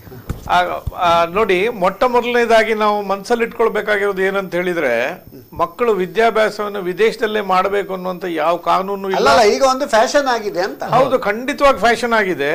ಇಲ್ಲಿಯ ನಮ್ಮ ಫ್ಯಾಷನ್ ಇಂದಾಗಿ ಎಷ್ಟೋ ಯೂನಿವರ್ಸಿಟಿಗಳು, ಎಷ್ಟೋ ಕಾಲೇಜ್ಗಳು, ಎಷ್ಟೋ ಇಲ್ಲಿ ಹೇಗೆ ಒಂದು ಮಂಡಿಗಳ ತರ ಓಪನ್ ಆಗಿದೆ, ವಿದೇಶದಲ್ಲೂ ಕೂಡ ಅದೇ ರೀತಿ ಓಪನ್ ಆಗಿದೆ.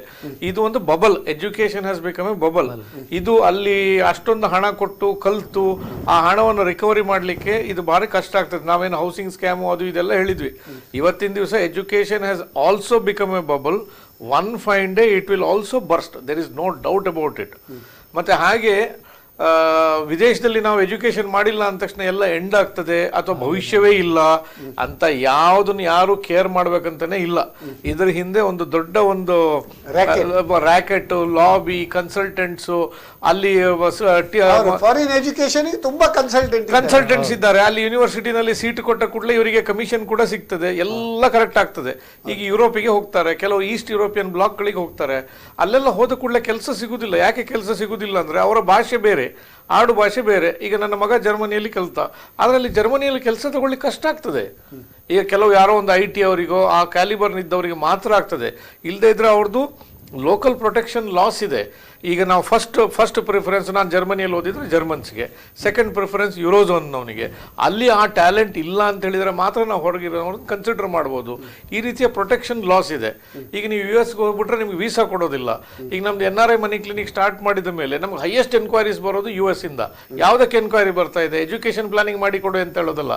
ನಾವು US ಇಂದ ವಾಪಸ್ ಬರ್ತಾ ಇದ್ದೇವೆ. ನಮ್ಮಲ್ಲಿ ಸಂಪಾದನೆ ಮಾಡಿರೋದು ಹೇಗೆ? ನಾನು ಎಜುಕೇಷನ್ಗೆ ಲೋನ್ ತಗೊಂಡಿದ್ದೀನಿ, ನಂಗೆ ತೀರ್ಸೋಕ್ಕಾಗೋದಿಲ್ಲ. ಇಂಡಿಯಾಗೆ ಬಂದರೆ ಏನು ಆಪರ್ಚುನಿಟೀಸ್ ಇದೆ? ಸೊ ಈ ಮನಸ್ಸಿನಿಂದ ತೆಗೆದು ಹಾಕ್ಬೇಕು. ನಾನು ಫಾರಿನ್ಗೆ ಹೋದೆ, ಅಮೆರಿಕಕ್ಕೆ ಹೋದೆ, ನನಗೆ ಒಳ್ಳೆ ಕೆಲಸ ಸಿಗುತ್ತೆ ಇಲ್ಲ, ಅದು ಖಂಡಿತ ತಪ್ಪು. ಈಗ ಅಮೆರಿಕಕ್ಕೆ ಹೋದ ತಕ್ಷಣ ನಮ್ಮ ಜೀವನ ಉತ್ಕೃಷ್ಟ ಆಗುತ್ತೆ ಅನ್ನುವಂಥ ಯಾವ ಭರವಸೆನೂ ಇಲ್ಲ. ಇದು ನಾವು ಮನಸ್ಸಿನಲ್ಲಿ ಮಾಡ್ಕೊಂಡಿರ್ತಕ್ಕಂಥ ಒಂದು ಏನು ಭ್ರಮೆ ಅಷ್ಟೇ. ನಮ್ಮ ದೇಶದಲ್ಲಿ ಬೇಕಾದಷ್ಟು ವ್ಯವಸ್ಥೆ ಇದೆ. ಇಲ್ಲಿಯ ಕಂಪ್ನಿಗಳು ಒಳ್ಳೆ ಕೆಲಸ ಕೊಡ್ತಾ ಇದ್ದಾವೆ. ಇಲ್ಲಿ ಎಷ್ಟೋ ಜನ ನಾನು ನೋಡಿದ್ದೀನಿ ಗಲ್ಫ್ನಿಂದ, ನಮ್ಮ ಒಳ್ಳೊಳ್ಳೆ ಕ್ಲೈಂಟ್ಸ್ಗಳು ಅಲ್ಲಿಂದ ಇಂಡಿಯಾಕ್ಕೆ ಶಿಫ್ಟ್ ಮಾಡ್ತಾರೆ. ಅವರಿಗೆ ಒಳ್ಳೆ ಸ್ಯಾಲ್ರಿಗಳು ಇಲ್ಲಿ ಇಂಡಿಯಾದಲ್ಲಿ ಕೂಡ ಸಿಗ್ತದೆ. ಮತ್ತು ಇನ್ನೊಂದೇನಂತ ಹೇಳಿದರೆ, ಎಲ್ಲೋ ವಿದೇಶದಲ್ಲಿ ಇದೇನಂತೆ, ಉದಾಹರಣೆಗೆ ನಾನು ಹೇಳ್ತೇನೆ, ದುಬೈಗೆ ಬರ್ತಾರೆ, ದುಬೈಗೆ ಬಂದು ಜಾಸ್ತಿ ಸಂಬಳ ಸಿಗ್ತದೆ ಅಂತೇಳಿ. ಇದು ಇಲ್ಲಿಂದ ಕಾಣುವಂಥ ಒಂದು ಥಳಕು ಇಷ್ಟೇ. ಈಗ ನೀವು ಗಲ್ಫ್ ನಲ್ಲಿ ಇದ್ರೂ ಕೂಡ ನಾನು ಸಂಬಳ ಜಾಸ್ತಿ ಇದ್ರೆ ಖರ್ಚು ಕೂಡ ಅಷ್ಟೇ. ಖರ್ಚು ಈಗ ಉದಾಹರಣೆಗೆ ನಮ್ಮ ಇಲ್ಲಿ ಇನ್ಕಮ್ ಅಲ್ಲಿ ಗಲ್ಫ್ ಅಲ್ಲಿ ಇನ್ಕಮ್ ಟ್ಯಾಕ್ಸ್ ಇಲ್ಲ, ನಾವು ಅರ್ನ್ ಮಾಡಿದ್ದೆಲ್ಲ ಸೇವ್ ಮಾಡ್ತೀವಂತ. ಆದ್ರೆ ನಿಮ್ಗೆ ಗೊತ್ತಿಲ್ಲ ಬಾಡಿಗೆಗಳು ಎಷ್ಟಿದೆ ಅಲ್ಲಿ ಅಂತೇಳಿ. ಅಮೆರಿಕದಲ್ಲಿ $10 ಮಸಾಲೆ ದೋಸೆ ಸಿಗ್ತದೆ. ಹೌದು, ಇಲ್ಲಿ ಕನ್ವರ್ಷನ್ ಮಾಡುವಾಗ ಮಾತ್ರ ಅದು $800 $700. ಇಲ್ಲಿ ಒಂದು 30,000 ಸಂಬಳ ಸಿಗುದು ಒಂದೇ, ದುಬೈನಲ್ಲಿ $2 ಲಕ್ಷ ಸಂಬಳ ಸಿಗುದು ಒಂದೇ. ಅದನ್ನು ನಾವು ಗುರ್ತಿಸ್ಕೊಂಡ್ರೆ ಮಾತ್ರ ನಮ್ಗೆ ನಮ್ಮ ಬೆಲೆ ಗೊತ್ತಾಗ್ತದೆ. ನಮ್ಗೆ ಬೆಲೆ ಗೊತ್ತಾಗೋದು ಯಾವಾಗ, ಇದ್ದದನ್ನು ನಾವು ಕಳ್ಕೊಂಡಾಗ ಮಾತ್ರ.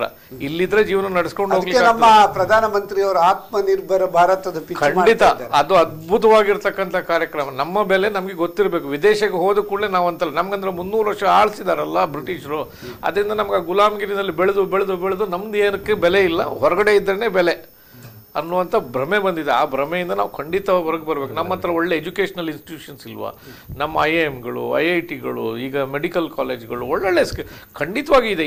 ಇಲ್ಲಿ ಕಲ್ತವರು ಈಗ ನಮ್ಮ ಎಷ್ಟು ಜನ ಬೇರೆ ಬೇರೆ ಸಂಸ್ಥೆಗಳ ಮುಖ್ಯಸ್ಥರಾಗಿದ್ದಾರೆ.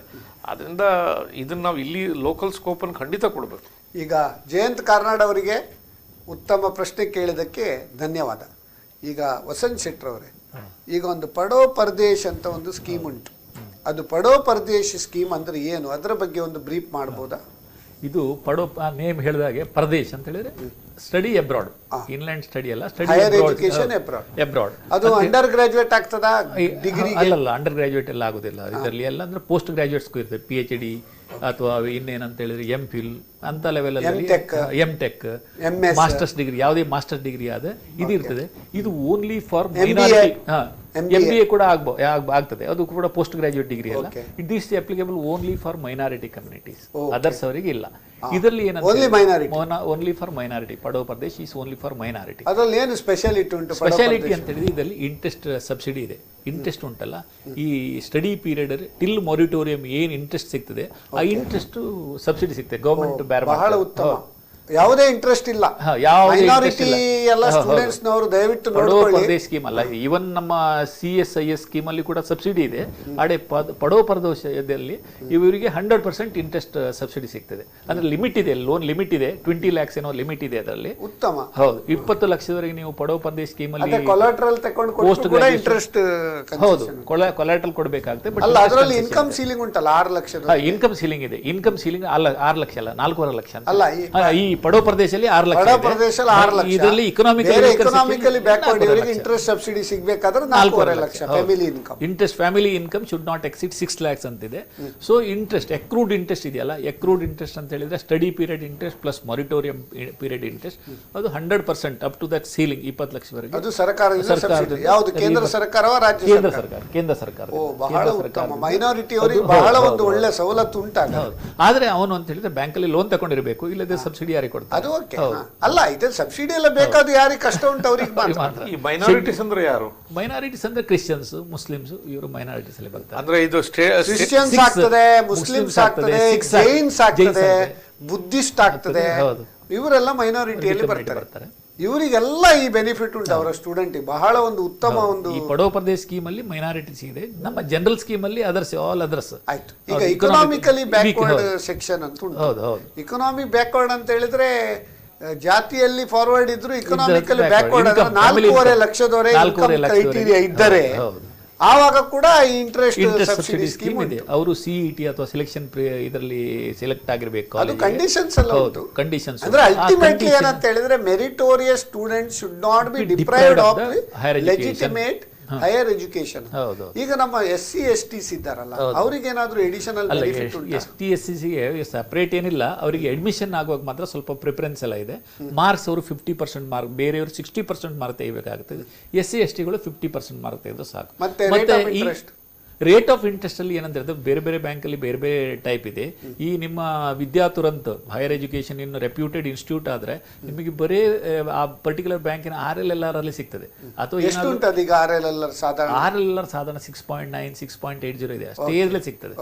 ಈಗ ಒಂದು ವೇಳೆ ಅದರಲ್ಲಿ ನೀವು ಕಾಬ್ಲಿಗೇಷನ್ ಏನಾದರೂ ಕೊಡದೇ ಇದ್ರೆ, ಅದಕ್ಕೇನು ಕಾಬ್ಲಿಗೇಷನ್ ಬೇಕಂತಿಲ್ಲ. ನಾನು ಹೇಳಿದೆಲ್ಲ ಆಲ್ರೆಡಿ 25 ಲಕ್ಷವರೆಗೆ IIM IIT ಅಲ್ಲಿ, 40 ಲಕ್ಷವರೆಗೆ ISB ಅಲ್ಲಿ ಹೋಗೋದಾದ್ರೆ ಅದಕ್ಕೆ ಏನು ಸೆಕ್ಯೂರಿಟಿ ಬೇಡ, ಏನು ಕಾಬ್ಲಿಗೇಷನ್ ಬೇಡ, ಮಾರ್ಜಿನ್ ಏನು ಬೇಡ ಅಂತ ಕೇಸಲ್ಲಿ ಏನಾದರೂ ಆಬ್ಲಿಗೇಷನ್ ಇವರು ಕೊಟ್ಟದಿದ್ರೆ ಇವರಿಗೊಂದು 0.5% ಇಂಟ್ರೆಸ್ಟ್ ಕಡಿಮೆ ಆಗ್ತದೆ. ಅಂದ್ರೆ ಜಮೀನು ಬೇಡ, ಜಾಮೀನು ಬೇಡ, ಇಲ್ಲದೆ ತೆಗಿಬಹುದು. ಬಹಳ ಒಂದು ಉತ್ತಮ ಒಂದು ಈ ಫಂಡಿಂಗ್ ಸ್ಕೀಮ್ ತುಂಬಾ ಚೆನ್ನಾಗಿದೆ. ಎಜುಕೇಶನ್ ಲೋನ್ ಸ್ಕೀಮ್ ಬಹಳ ಒಂದು ತುಂಬಾ ರಿಜಿಡ್ ಕೂಡ ಏನಿಲ್ಲ. ಅದರಲ್ಲಿ ಏನಂದ್ರೆ ಅಪ್ ಟು 4 lakhs ಒಂದು ಮಾರ್ಜಿನ್, ಅಬೌವ್ 4 lakhs ಇನ್ನೊಂದು ಮಾರ್ಜಿನ್, ಸ್ಟಡಿ ಅಬ್ರೋಡ್ ಆದ ಒಂದು ಮಾರ್ಜಿನ್ ಅಷ್ಟೇ. ಈಗ ಚಂದ್ರಕಾಂತ್ ಭಟ್ ಅವರೇ, ಈಗ ಫಾರಿನ್ ಎಜುಕೇಷನ್ ಮಾಡಬೇಕಾದ್ರೆ ಏನೆಲ್ಲ ಡಾಕ್ಯುಮೆಂಟ್ಸ್ ಅವ್ರು ರೆಡಿ ಮಾಡಬೇಕಾಗ್ತದೆ ಎಜುಕೇಷನಿಗೆ ಹೋಗುವಾಗ? ಡಾಕ್ಯುಮೆಂಟ್ಸ್ ಅಂತ ಹೇಳಿದ್ರೆ ಅವ್ರದ್ದು ಎಜುಕೇಶನ್ ಕ್ವಾಲಿಫಿಕೇಶನ್ಸ್, ಮತ್ತೆ ಈಗ ಸ್ಪೆಸಿಫಿಕ್ ನೀವು ಅದು ಕನ್ಸಲ್ಟೆಂಟ್ಸ್ ಅನ್ನ ಕೇಳಬೇಕು. ಒಂದೊಂದು ಕಂಟ್ರಿಗೆ ಒಂದೊಂದು ಸ್ಪೆಸಿಫಿಕ್ ರೀತಿಯ ಡಾಕ್ಯುಮೆಂಟ್ಸ್ ಪಾಸ್ಪೋರ್ಟ್ ಬೇಕು. ಅಲ್ಲ, ನಾನು ಹೇಳ್ತೇನೆ ಅದರಲ್ಲಿ ಏನಂದ್ರೆ ಕಾಪಿ ಆಫ್ ಪಾಸ್ಪೋರ್ಟ್ ವೀಸಾ ಬೇಕಾಗ್ತದೆ. ಪ್ರೊವಿಷನಲ್ ಅಡ್ಮಿಷನ್, ಆ ಫಾರಿನ್ ಯೂನಿವರ್ಸಿಟಿಯಲ್ಲಿ ಅವರಿಗೆ ಅಡ್ಮಿಷನ್, ಒಂದು ಪ್ರೊವಿಷನಲ್ ಅಡ್ಮಿಷನ್ ಇದು ಕೊಡ್ತಾರೆ, ಅದು ಬೇಕಾಗ್ತದೆ. I-20 ಅಂತ ಬರ್ತದೆ, ಫಾರ್ಮ್ I-20 ಅಂತ ಹೇಳಿದ್ರೆ I-20 ಹುಂಡೈ ಕಾರ್ ಅಲ್ಲ, ಫಾರ್ಮ್ I-20 ಅಂತ ಹೇಳಿದ್ರೆ ಸ್ಟೂಡೆಂಟ್ಸ್ಗೆ ಎಲ್ಲರಿಗೂ ಅರ್ಥ ಆಗ್ತದೆ. ಅದು ಪೇರೆಂಟ್ಸ್ ಇದ್ರೆ ಅವರಿಗೂ ಅರ್ಥ ಆಗ್ಬೋದು. I-20 ಫಾರ್ಮ್ ಅಲ್ಲಿ ಆ ಯೂನಿವರ್ಸಿಟಿದೆಲ್ಲ ರೂಲ್ ಎಷ್ಟು, ಎಸ್ಟಿಮೇಟ್ಸ್ ಎಷ್ಟು, ಯಾವುದು ರೀತಿ ಕೋರ್ಸ್ ಇದೆ, ಒಂದು 4-5 ಪೇಜ್ ಬರ್ತದೆ. I-20 ಏನೇನು ಟರ್ಮ್ಸ್ ಆ್ಯಂಡ್ ಕಂಡೀಷನ್ಸ್ ಇದೆ ಅದು ಕ್ಲಿಯರ್ ಆಗಿ ಆ ಸ್ಟೇಟ್ ಮಾಡ್ತಾರೆ. I-20 ಇಲ್ಲದೆ ಯಾವುದೇ ಫಾರಿನ್ ಎಜುಕೇಷನ್ ಸ್ಯಾಂಕ್ಷನ್ ಮಾಡೋದಿಲ್ಲ. I-20 is must. ನೀವು ಬೇರೆ ಪಾಸ್ಪೋರ್ಟ್ ವೀಸಾ ಓಕೆ ಅದು ಮಾಡೋದು. I-20 ಫಾರಿನ್ ಯೂನಿವರ್ಸಿಟಿದು ಮತ್ತೆ ನಿಮ್ಮ ಪ್ರೊವಿಷನಲ್ ರಿಜಿಸ್ಟ್ರೇಷನ್ ಲೆಟರ್ ಇದೇ ಬೇಕೇ ಬೇಕು. ಸ್ಟೂಡೆಂಟ್ ಒಂದು ID ನಂಬರ್ ಕೊಡ್ತಾರೆ. ಮತ್ತೆ ಕೆಲವು ಸಾರಿ ಸಾಲ್ವೆನ್ಸಿ ಬಗ್ಗೆ ಸಾಲ್ವೆನ್ಸಿ ಕೊಡ್ತಾರೆ. ಏನಂತ ಹೇಳಿದ್ರೆ ಈಗ ಫಾರಿನ್ ಎಜುಕೇಷನ್ಗೆ ಹೋಗ್ತಾರೆ ಸ್ಟೂಡೆಂಟ್ಸ್, ಈ ಪೇರೆಂಟ್ಸ್ಗೆ ಅವರ ಎಜುಕೇಶನ್ ಎಕ್ಸ್ಪೆನ್ಸ್ ಮೀಟ್ ಮಾಡ್ಲಿಕ್ಕೆ ಆಗ್ತದೋ ಇಲ್ಲೋ, ಕೆಪಾಸಿಟಿ ಉಂಟಾ ಬರ್ಡನ್ ಆಗಬಾರ್ದು. ಅದಕ್ಕಾಗಿ ಹೋಗಿ ಕೆಲವು ಯೂನಿವರ್ಸಿಟಿಯವರು ಏನು ಮಾಡ್ತಾರೆ ಅಂತ ಹೇಳಿದ್ರೆ ಪೇರೆಂಟ್ಸ್ ಸಾಲ್ವೆನ್ಸಿ, ತಂದೆಯವರು ಸಾಲ್ವೆಂಟ್ ಇದ್ದಾರೆ, ಅವನಿಗೊಂದು 50 ಲಕ್ಷ ಖರ್ಚಿದೆ, 50 ಲಕ್ಷ ಮೀಟ್ ಮಾಡುವಷ್ಟು ಕೆಪಾಸಿಟಿ ಇದೆ ಪೇರೆಂಟ್ಸ್ಗೆ, ಪೇರೆಂಟ್ಸ್ ಸಾಲ್ವೆನ್ಸಿ ಸರ್ಟಿಫಿಕೇಟ್ ತಗೊಂಡು ಆವಾಗ ಇದು ಬ್ಯಾಂಕಿಂದ ಕೂಡ sanction letter, loan sanction letter ಬೇಕಾಗ್ತದೆ. ಮತ್ತೆ ಸಾಲ್ವೆನ್ಸಿ ಕೊಡಬೇಕಾದವ್ರು ನೆಟ್ವರ್ತ್ ಇದೆಯಲ್ಲ, ಆ ಪೇರೆಂಟ್ಸ್ ನೆಟ್ವರ್ತ್ ಮೇಲೆ ಕೊಡ್ತಾರೆ. Net worth certified by chartered accountant. ಅದರಲ್ಲಿ ಅವ್ರು ಮೆನ್ಷನ್ ಮಾಡ್ತಾರೆ ಇಂತಿಷ್ಟು ನೆಟ್ವರ್ತ್ ಇದೆ, ಅವರಿಗೆ ಇಷ್ಟು ಸಾಲ ಇದೆ, ಫೈನಲಿ ನೆಟ್ವರ್ತ್ ಇಷ್ಟು ಬರ್ತದೆ ಅಂತ ಹೇಳಿ. ಬಟ್ ಅವರು ಸ್ಟಡೀಸ್ಗೆ ಹೋಗುವ ಮುಂಚೆ ಹೆಚ್ಚಿನ ಯೂನಿವರ್ಸಿಟಿಗಳಲ್ಲಿ, ಈಗ ಕೆನಡಾದಲ್ಲಿ, ಯುರೋಪಲ್ಲೆಲ್ಲ ಏನ್ ಮಾಡ್ತಾರೆ ಅಂದ್ರೆ ಬ್ಲಾಕ್ಡ್ ಅಕೌಂಟ್ಗೆ ಅಮೌಂಟ್ ಅದು ಕೂಡ ಆಗ್ತದೆ. ಅಂದ್ರೆ ಈಗ 1 ವರ್ಷಕ್ಕೆ ಅವ್ರು ಹೋಗೋದಂತಾದ್ರೆ ಹಣವನ್ನ ಮುಂಚೆನೆ ಅಲ್ಲಿ ಕಟ್ಟಬೇಕು. ಅದು ಬ್ಯಾಂಕ್ ಅಲ್ಲಿ ಒಂದು ಬ್ಲಾಕ್ಡ್ ಅಕೌಂಟ್ ಕ್ರಿಯೇಟ್ ಮಾಡ್ತಾರೆ. ಅಂದ್ರೆ ಅದು ನೀವು ಎಸ್ಕ್ರೋ ಅಕೌಂಟ್ ಹಣ ಹಾಕಿ ಬ್ಲಾಕ್ ಮಾಡಿ ಇಡ್ತಾರೆ. ಬಟ್ ತಿಂಗಳಿಗೆ ಹಣವನ್ನ ಅದನ್ನ ಎಷ್ಟು ಬೇಕೋ ಅಷ್ಟೇ ರಿಲೀಸ್ ಮಾಡ್ತದೆ ಬ್ಯಾಂಕ್. ಅಂದ್ರೆ ಮಕ್ಕಳ ಹತ್ರ ಒಂದೇ ಸರ್ತಿ ಕೊಟ್ರೆ ಒಂದೇ ಸಿಸ್ಟಮ್ ಅಲ್ಲೇ ಮೊದಲಿತ್ತು, ತುಂಬಾ ಮೊದಲು, ಇವಾಗಲೂ ಇದೆ ಅದು, ಬಟ್ ಅದಷ್ಟು ಪಾಪ್ಯುಲರ್ ಆಗಲಿಲ್ಲ. ಮೊದಲು ಅಂತ ಹೇಳಿದ್ರೆ ಅಪ್ ಟು 2000 ವರೆಗೆ ಅದು ತುಂಬಾ ಪಾಪ್ಯುಲರ್ ಇತ್ತು, ಬ್ಲಾಕ್ಡ್ ಅಕೌಂಟ್ ಅಂತ ಹೇಳಿ. ಈಗ ಬ್ಲಾಕ್ಡ್ ಅಕೌಂಟ್ ಬೇಕಿಲ್ಲ, ಸಾಲೆನ್ಸಿ ಕೊಟ್ಟರೆ ಆಗ್ತದೆ, ಕ್ಯಾಪಬಿಲಿಟಿ ಕೊಟ್ಟರೆ ಆಗ್ತದೆ. ಹೌದು, ಏನು ಇದಿಲ್ಲ ಇದರಲ್ಲಿ. ಸಾಲೆನ್ಸಿ ಕೊಡಬೇಕಾದ್ರೆ ನಿಮ್ಮ ನೆಟ್ವರ್ತ್ ಅಥವಾ ನೀವು ಅಂತ ಹೇಳಿದ್ರೆ ಕೆಲವು ಸಲ ಅವರಿಗೆ ಸಾಲ್ವೆನ್ಸಿ ಇರುವುದಿಲ್ಲ. ಅಂತ ಕೇಸಲ್ಲಿ ಕೆಲವರೊಂದು ಡೆಪಾಸಿಟ್ ಅಥವಾ ಏನಾದರೂ SB ಅಕೌಂಟ್ ಅಲ್ಲಿ ಹಾಕಿ ಅದೇ ಬೇಸಿಸ್ ಅಲ್ಲಿ ಬ್ಯಾಂಕಿಂದ ಅಥವಾ ಚಾರ್ಟರ್ಡ್ ಅಕೌಂಟ್ ಇಂದ ಹೋಗಿ ತೋರಿಸಿ ಲೆಟರ್ ತಗೊಳ್ತಾರೆ. That is sufficient. ಓಕೆ, ಈಗ ಲೋನಿನ ಬಗ್ಗೆ ಹೇಳಿದ್ದೇವೆ. ಲೋನ್ ಇಲ್ಲದೆ ಚೆಂದ ಮಾಡಿ ಒಂದು ಸೇವಿಂಗ್ಸ್ ಮಾಡಿ ಪ್ಲಾನ್ ಮಾಡೋದಾದ್ರೆ ನಮ್ಮ ಚಂದ್ರಕಾಂತ್ ಭಟ್ ಅವರೇ, ಈಗ ಯಾವ ರೀತಿಯಲ್ಲೆಲ್ಲ ಪೇರೆಂಟ್ಸ್ ರೆಡಿ ಮಾಡ್ಬೋದು, ಅದ್ರ ಬಗ್ಗೆ ಹೇಳ್ಬೋದಾ? ನೋಡಿ, ಲೋನ್ ಇಲ್ಲದೆ ಮಾಡಬೇಕಾದ್ರೆ ನಾನು ಹೇಳಿದ ಹಾಗೆ ಸ್ಟಾರ್ಟ್ ಬೇಗ ಮಾಡ್ಕೊಳ್ಬೇಕು. ನೀವು ಯಾವುದೇ ಇನ್ಸ್ಟ್ರೂಮೆಂಟ್ಸ್ ಸ್ಟಾರ್ಟ್ ಬೇಗ ಮಾಡ್ಕೊಳ್ಬೇಕು. ಸ್ಟಾರ್ಟ್ ಬೇಗ ಮಾಡದಿದ್ರೆ ಏನು ಮಾಡೋದು? ಬೇಗ ಮಾಡದಿದ್ರೆ ಅದಕ್ಕೆ ಬೇರೆ ದಾರಿ ಏನೂ ಇಲ್ಲ, ಕೂಡಲೇ ಮಾಡೋದು. ಈಗ ಕೆಲವು ಸ್ಕೀಮ್ಗಳಲ್ಲಿ, ಈಗ ನಿಮ್ಮ ಫಾರ್ ಎಕ್ಸಾಂಪಲ್ ನಿಮ್ಮ ಹತ್ರ PPF ಇದೆ, ಅದರಿಂದ ನಿಮ್ಗೆ ಡ್ರಾ ಮಾಡ್ಲಿಕ್ಕೆ ಆಗ್ತದೆ ಅಂತಾದ್ರೆ ಅದರಿಂದ ಯೂಸ್ ಮಾಡ್ಕೊಳ್ಬಹುದು. NPS ನಲ್ಲಿ ಹಾಕಿರ್ತೀರಿ, NPS ನಲ್ಲಿ ಪಾಲಿಸಿ ಮೇಲಿದ್ರೆ ಪಾಲಿಸಿ ಸ್ವಂತ ಪಾಲಿಸಿಗಳಿದ್ರೆ ಅದರಿಂದ ಡ್ರಾ ಮಾಡ್ಲಿಕ್ಕೆ ಆಗ್ತದೆ.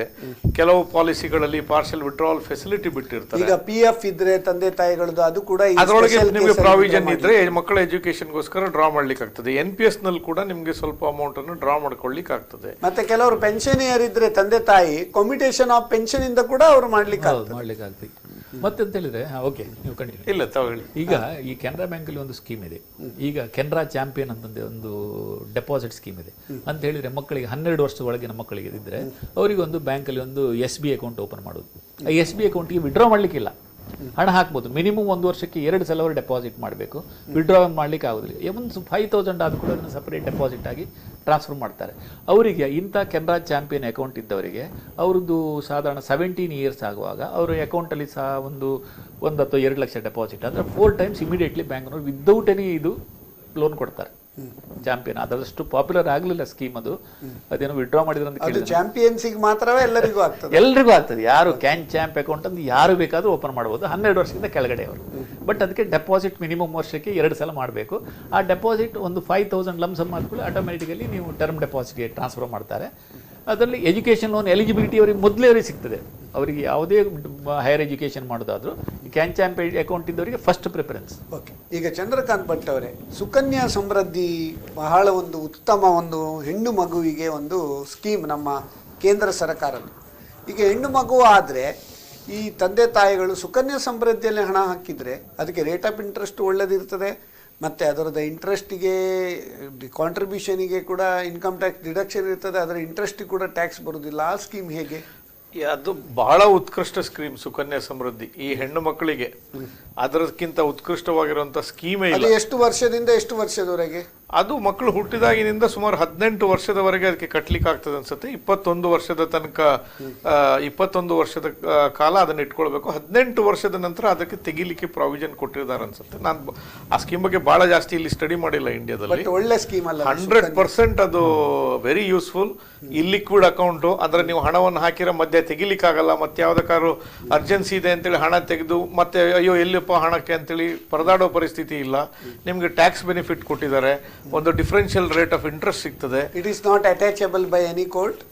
ಯಾವುದಕ್ಕೂ ಇಲ್ಲ, ಮಕ್ಕಳು ಯಾವುದಕ್ಕೂ ಹೆದರಿಕೆ ಇಲ್ಲ. ನಾಳೆ ಅಪ್ಪ ಅಮ್ಮ ಇಲ್ದಿದ್ರು ಕೂಡ ಇದೊಂದು ಹಣದ ಒಂದು money is meant for that only. ಅವರೇ ಡ್ರಾ ಮಾಡಬೇಕಾಗ್ತದೆ, ಬೇರೆ ಯಾವುದಕ್ಕೂ ಮಾಡ್ಲಿಕ್ಕೆ ಆಗುದಿಲ್ಲ, ಅವರೇ ಡ್ರಾ ಮಾಡಬೇಕಾಗ್ತದೆ. ಓಕೆ. ಇವನ್ ನಮ್ಮ PPF ಅಲ್ಲಿ ಕೂಡ ಈಗ, ಬಟ್ NRI ಅವರಿಗೆ ನಿಮ್ಮ PPF ಮಾಡಲಿಕ್ಕೆ ಪ್ರೊವಿಷನ್ ಇಲ್ಲ. ಬಟ್ ಸುಕನ್ಯಾ ಸಮೃದ್ಧಿ NRI ಅವರು ಮಾಡಬಹುದು? ಇಲ್ಲ, ಸುಕನ್ಯಾ ಸಮೃದ್ಧಿ NRIಗಳಿಗೆ ಯಾವುದೇ ಈ ಸ್ಮಾಲ್ ಸೇವಿಂಗ್ ಸ್ಕೀಮ್ಸ್ಗಳು ಎಲ್ಲಿ differential rate of interest government subsidies ಇದೆ ಅಲ್ಲಿ ಅವರಿಗೆ ಹಣ ಹಾಕ್ಲಿಕ್ಕೆ ಪ್ರಾವಿಷನ್ ಇಲ್ಲ. ಬಟ್ ಒಂದು ವೇಳೆ ಅವರಲ್ಲಿ ಅಕೌಂಟ್ ಇದ್ರೆ ಅದನ್ನು ಕಂಟಿನ್ಯೂ ಮಾಡಬಹುದು ಅವರು? PPF ನಲ್ಲಿ ಅಕೌಂಟ್ ಕಂಟಿನ್ಯೂ ಮಾಡಬಹುದು ಅಂತ ಹೇಳ್ತಾರೆ. ಬಟ್ ಅವ್ರಿಗೆ ಇಂಟಿಮೇಷನ್ ಮಾಡಬೇಕು, ಮತ್ತೆ ಅವರಿಗೆ ಡಿಫರೆನ್ಷಿಯಲ್ ರೇಟ್ ಆಫ್ ಟ್ಯಾಕ್ಸೇಷನ್ ಇದು ಇಂಟ್ರೆಸ್ಟ್ ಸಿಗುದಿಲ್ಲ ಅನ್ಸುತ್ತೆ ಅದರೊಳಗೆ. ಕಂಟಿನ್ಯೂ ಮಾಡ್ಲಿಕ್ಕೆ ಏನೋ ಪ್ರಾವಿಷನ್ ಕೊಟ್ಟಿದ್ದಾರೆ ಅಂತ ಹೇಳಿ. ಹೌದು, existing resident become non resident. But I think they are required to intimate and they will not get the special interest under PPF ಅಂತ ಹೇಳಿ ಹೇಳ್ತಾರೆ. ಮುಖ್ಯವಾಗಿ ಏನಂತ ಹೇಳಿದ್ರೆ, ಮತ್ತೆ ಕೆಲವರು ಮಕ್ಕಳು ಸಣ್ಣದಿರುವಾಗಲೇ ಈ ಇನ್ಶೂರೆನ್ಸ್ ಕಂಪನಿ ಅವರು ಹೇಳ್ತಾರಲ್ಲ, ನೀವು ಒಂದು ಒಳ್ಳೆ ಪಾಲಿಸಿ ಮಾಡಿ ಅದರಲ್ಲಿ ನೀವು ಈಗ ಇನ್ಶೂರೆನ್ಸ್ ಅಲ್ಲಿ ಕೂಡ ನೀವು ಕನ್ಸಲ್ಟೆಂಟ್ ಅಲ್ಲ, ಅದರ ಬಗ್ಗೆ ಏನಾದರೂ ಒಂದು ಯಾವುದೆಲ್ಲ ಬೆನಿಫಿಟ್ ಯಾವ ರೀತಿ ಮಾಡ್ಬೋದು ಅದರ ಬಗ್ಗೆ ಒಂದು ಬ್ರೀಫ್ ಮಾಡ್ಬೋದಾ? ನೋಡಿ, ನಾನು ಹೇಳುವಂಥದ್ದು ಬಹಳಷ್ಟು ಜನರಿಗೆ ಪತ್ತೆ ಆಗ್ಲಿಕ್ಕಿಲ್ಲ. ಯಾಕಂತ ಹೇಳಿದ್ರೆ ಏನು ಎಜುಕೇಶನ್ ಪ್ಲಾನಿಂಗ್ ಅಂತ ಪಾಲಿಸಿಗಳು ಮಾಡಿದ್ದಾರೆ ಎಲ್ಲರಿಗೂ ಯಾವುದಕ್ಕೂ ಕೂಡ ಎಜುಕೇಶನ್ಗೆ ಯೂಸ್ ಆಗುದಿಲ್ಲ. ದೀಸ್ ಆರ್ ಆಲ್ ವೆರಿ ಇಲ್ ಅಡ್ವೈಸ್ಡ್ ಪಾಲಿಸೀಸ್ ಮಾಡಿದ್ದಾರೆ. ಆದ್ರೆ ಕೆಲವರು ತಂದೆ ತಾಯಿಗಳು ಮಕ್ಕಳು ಸಣ್ಣದಿರುವಾಗ ಪಾಲಿಸಿ ಮಾಡಿ ತಂದೆ ತಾಯಿಗಳಿಗೆ ಏನಾದರೂ ಪ್ರಾಬ್ಲಮ್ ಆದರೆ ಆವಾಗ in that event it will protect them ಅಲ್ಲ? ಅಪ್ಪ ಅಮ್ಮನ ಹೆಸರಲ್ಲಿ ಇನ್ಶೂರೆನ್ಸ್ ಪಾಲಿಸಿ ಮಾಡಿ ನಾಮಿನಿಯಾಗಿ ಆ ಮಗುವನ್ನು ಅಥವಾ ಗಾರ್ಡಿಯನ್ ಅನ್ನಾಗಿ ಇಟ್ಕೊಂಡ್ರೆ ಅದು ಸರಿ. ಜನ ಮಾಡೋದು ಏನು ಮಿಸ್ಟೇಕು, ಮಕ್ಕಳ ಮೇಲೆ ಇನ್ಶೂರೆನ್ಸ್ ಮಾಡೋದು. ಅಪ್ಪ ಅಮ್ಮನಿಗೆ ಏನಾದ್ರು ಆದ್ರೆ ಕಟ್ಟೋದಿಲ್ಲ, ಮಕ್ಕಳ ಮೇಲೆ ಇನ್ಶೂರೆನ್ಸ್ ಮಾಡಿ ತಂದೆ ತಾಯಿಗಳು ಏನಾದರೂ ಆದರೆ ಕೂಡ ಆ ಇನ್ಶೂರೆನ್ಸ್ ಪ್ರೀಮಿಯಂ ಕಟ್ಟದೆ ಅಂಟಿಲ್ ಇದುವರೆಗೆ ಪ್ರೊವಿಷನ್ ಕೂಡ ಉಂಟಲ್ಲ. ಅಂತ ಪ್ಲಾನ್ಗಳಿದ್ರೆ ಅದಕ್ಕೆ ವೇವರ್ ಆಫ್ ಪ್ರೀಮಿಯಂ ಬೆನಿಫಿಟ್ ಅಂತ ಮಾಡ್ತಾರೆ. ಅಂದ್ರೆ ಮಕ್ಕಳ ಮೇಲೆ ಇನ್ಶೂರೆನ್ಸ್ ಮಾಡಿ father is a proposer and waiver of premium benefit ಅಂತ ಹೇಳಿದ್ರೆ ತಂದೆಗೆ ಏನಾರು ಆದ್ರೆ ಅಂದ್ರೆ to that extent father's life will be covered. ಅವ್ರು ನಾಳೆ ಕಟ್ಟದೇ ಇದ್ರೆ ಬಿಕಾಸ್ ಆಫ್ ಹಿಸ್ ಡಿವೈಸ್ ಆವಾಗ ಇನ್ಶೂರೆನ್ಸ್ ಕಂಪ್ನಿಯೇ ಹಣವನ್ನು ಕಟ್ಟುವಂತ ಸ್ಕೀಮ್ಗಳಿದೆ. ಬಟ್ ಏನಂತ ಹೇಳಿದ್ರೆ ಈ ಪಾಲಿಸಿಗಳಲ್ಲಿರ್ತಕ್ಕಂಥ ಒಂದು ಸಮಸ್ಯೆ ಏನಂತ ಹೇಳಿದ್ರೆ, ಇಲ್ಲ ಅದು ಸಾಕಷ್ಟು ಒಂದು ರೇಟ್ ಆಫ್ ರಿಟರ್ನ್ ಅನ್ನು ಜನರೇಟ್ ಮಾಡೋದಿಲ್ಲ. This is number 1 problem. ಹಣ ಹಾಕ್ತಾರೆ, ಅದಕ್ಕಿಂತ ಬ್ಯಾಂಕ್ FD ಅಲ್ಲಿ ಇಟ್ಟುಕೊಳ್ಳುವಂಥದ್ದು ಎಷ್ಟೋ ಮಟ್ಟಿಗೆ ಬೆಟರ್ ಆಗ್ತದೆ. ಇನ್ನೊಂದು ಸಮಸ್ಯೆ ಏನಂತ ಹೇಳಿದ್ರೆ, ಕೆಲವು ಈ ಮಾರ್ಕೆಟ್ ಲಿಂಕ್ಡ್ ಪ್ಲಾನ್ಗಳು ಬರ್ತವೆ. ಮಾರ್ಕೆಟ್ ಲಿಂಕ್ಡ್ ಪ್ಲಾನ್ ಅಲ್ಲಿ ಸಮಸ್ಯೆ ಏನಂತ ಹೇಳಿದ್ರೆ, ಒಂದು ಅನ್ಸರ್ಟನಿಟಿ ಆಫ್ ಮಾರ್ಕೆಟ್, ಈ ಕ್ಯಾಪಿಟಲ್ ಅಪ್ರಿಸಿಯೇಷನ್ ಅಂತ ಆಗುವಂಥದ್ದು ಆಗ್ತದೆ, ಲಾಂಗ್ ಟರ್ಮ್ ನಲ್ಲಿ ಖಂಡಿತ ಆಗ್ತದೆ. ಆದ್ರೆ ಯಾವಾಗ ಆಗ್ತದೆ ಎಲ್ಲಿ ಆಗ್ತದೆ ಅಂತ ಹೇಳಕ್ಕಾಗಲ್ಲ. ಮಕ್ಕಳು ಹುಟ್ಟಿರುವಂತಹ ಸಂದರ್ಭದಲ್ಲಿ ತಂದೆ ತಾಯಿ ಹತ್ರ ಸಫಿಶಿಯಂಟ್ ರಿಸೋರ್ಸಸ್ ಇರಲಿ. ಈಗ ನಾವು ಅದು ಇದೆಲ್ಲ ಹೇಳ್ತಾ ಹೋದ್ರೆ ಈಗ ಸಮಯ ಬಾರಿ ಇನ್ನು ಕೇವಲ ಒಂದು 4-5 ನಿಮಿಷ ಇರೋದು. ವಸಂತ್ ಶೆಟ್ರೆ, ಈಗ ಎಜುಕೇಶನ್ ಲೋನಿಗೆ ಹೋಗುವಾಗ ಯಾವುದೆಲ್ಲ ಎಲಿಜಿಬಿಲಿಟಿ ಬರ್ತದೆ, ಯಾವುದೆಲ್ಲ ಖರ್ಚು ಲೋನಿಗೆ ಬರ್ತದೆ, ಯಾವುದು ಬರುವುದಿಲ್ಲ? ಅಂದರೆ ಆಲ್ ಎಕ್ಸ್ಪೆನ್ಸಸ್ ಕವರ್ ಆಗ್ತದೆ, fees, school fees only and exclusively spent for the purpose of education. ನೋಡಿ, ಡಿಟೇಲ್ ಆಗಿ ಹೇಳೋದಾದ್ರೆ fees payable to college or university, school or hostel, ಮತ್ತೆ ಎಕ್ಸಾಮಿನೇಷನ್ ಫೀಸ್, ಅದು ಕೂಡ ನಾವು ಇದರಲ್ಲಿ ಹಾಕಿದ್ದೇವೆ, ಲ್ಯಾಬೊರೇಟರಿ ಫೀಸು, ಟ್ರಾವೆಲ್ ಎಕ್ಸ್ಪೆನ್ಸಸ್, ಮತ್ತೆ caution deposit, purchase of books, computers, even caution deposit also, caution deposit, building fund ಅದೆಲ್ಲ ಬರ್ತದೆ. ಟು ಅಂಡ್ ಫ್ರೋ ಹಾಸ್ಟೆಲ್, ಹೌದು ಬರ್ತದೆ, ಹಾಸ್ಟೆಲ್ ಎಕ್ಸ್ಪೆನ್ಸಸ್ ಬರ್ತದೆ, ಲೈಬ್ರರಿಗೆ, ಲ್ಯಾಪ್ಟಾಪ್, ಎಲ್ಲ ಯೂನಿಫಾರ್ಮಿಗೆ, ಮತ್ತೆ ಅಬ್ರಾಡ್ ಎಜುಕೇಶನ್ ಇದ್ರೆ ಮಧ್ಯೆ ಊರಿಗೆ ಬಂದು ಹೋಗುದು ಕೂಡ ಉಂಟಾ? ವರ್ಷ ಊರಿಗೆ ಬಂದು ಹೋಗ್ಲಿಕ್ಕಿಲ್ಲ, ಅದಿಲ್ಲ, ಅದು ಊರಿಗೆ ಬಂದು ಹೋಗ್ಲಿಕ್ಕಿಲ್ಲ. But all other expenses, flight charges to go to abroad ಅದಿದೆ. ಫಸ್ಟ್ ಮಧ್ಯಕ್ಕೆ ಊರಿಗೆ ಬಂದು ಹೋಗ್ಲಿಕ್ಕಿಲ್ಲ, ಫಸ್ಟ್ ಅವರು ಹೋಗ್ಲಿಕ್ಕೆ ಅದು ಚಾರ್ಜಸ್, ಏರ್ ಟಿಕೆಟ್ ಸಿಗ್ತದೆ, ಮತ್ತೆ ಏನಾದ್ರು ಸ್ಟಡಿ ಟೂರ್ ಇದ್ರೆ ಟೂರ್ ಎಕ್ಸ್ಪೆನ್ಸಸ್ ಕೂಡ ಸಿಗ್ತದೆ. ಅಂದ್ರೆ ಎಲ್ಲ ಎಕ್ಸ್ಪೆನ್ಸಸ್.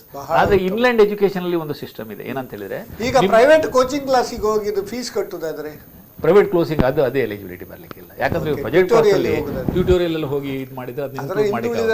ಆದ್ರೆ ಅದರ್ ಎಕ್ಸ್ಪೆನ್ಸಸ್ ಅಂತ ಇದೆ ಅದರಲ್ಲಿ ಒಂದು. ಈಗ ಟ್ಯೂಷನ್ ಫೀ, ಲ್ಯಾಬೊರೇಟರಿ ಫೀ ಅದೆಲ್ಲ ಆದ ನಂತರ, ಅಥವಾ ಎಕ್ಸಾಮ್ ಫೀ ಆದ ನಂತರ ಅದರ್ ಎಕ್ಸ್ಪೆನ್ಸಸ್ ಅಂತ ಹೇಳಿದ್ರೆ ನಿಮ್ಮ ಮೈನ್ ಟ್ಯೂಷನ್ ಫೀ ಇಂದ 50% ಕಡಿಮೆ. ಕೆಲವರು ಕಾಷನ್ ಡೆಪಾಸಿಟ್, ಸೆಕ್ಯೂರಿಟಿ ಡೆಪಾಸಿಟ್ ಎಲ್ಲ ಕೇಳ್ತಾರಲ್ಲ ಕೆಲವು. ಹೌದು, ಸೆಕ್ಯೂರಿಟಿ ಡೆಪಾಸಿಟ್ ಕೊಡಬಹುದಂತ ಉಂಟು ಈಗ ಸ್ಕೀಮ್ ಅಲ್ಲಿ. IBA ಮಾಡೆಲ್ ಇದ್ರೆ ಬಿಲ್ಡಿಂಗ್ ಫಂಡ್ ಅಂತ ಹೇಳಿ ಕೆಲವರು ತಗೊಳ್ತಾರಲ್ಲ, ಅದಕ್ಕೂ ಕೂಡ ಇದು ಮಾಡಬಹುದು.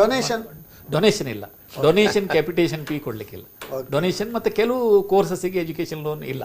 ಈಗ ರಾಮರಾಯನನ್ನು ಕೇಳಿದ್ರು, ಕರೆಸ್ಪಾಂಡೆನ್ಸ್ ಕೋರ್ಸ್, ಮೊದಲು ಕರೆಸ್ಪಾಂಡೆನ್ಸ್ ಕೋರ್ಸ್ ಕೊಡಬಾರ್ದು ಅಂತಿತ್ತು.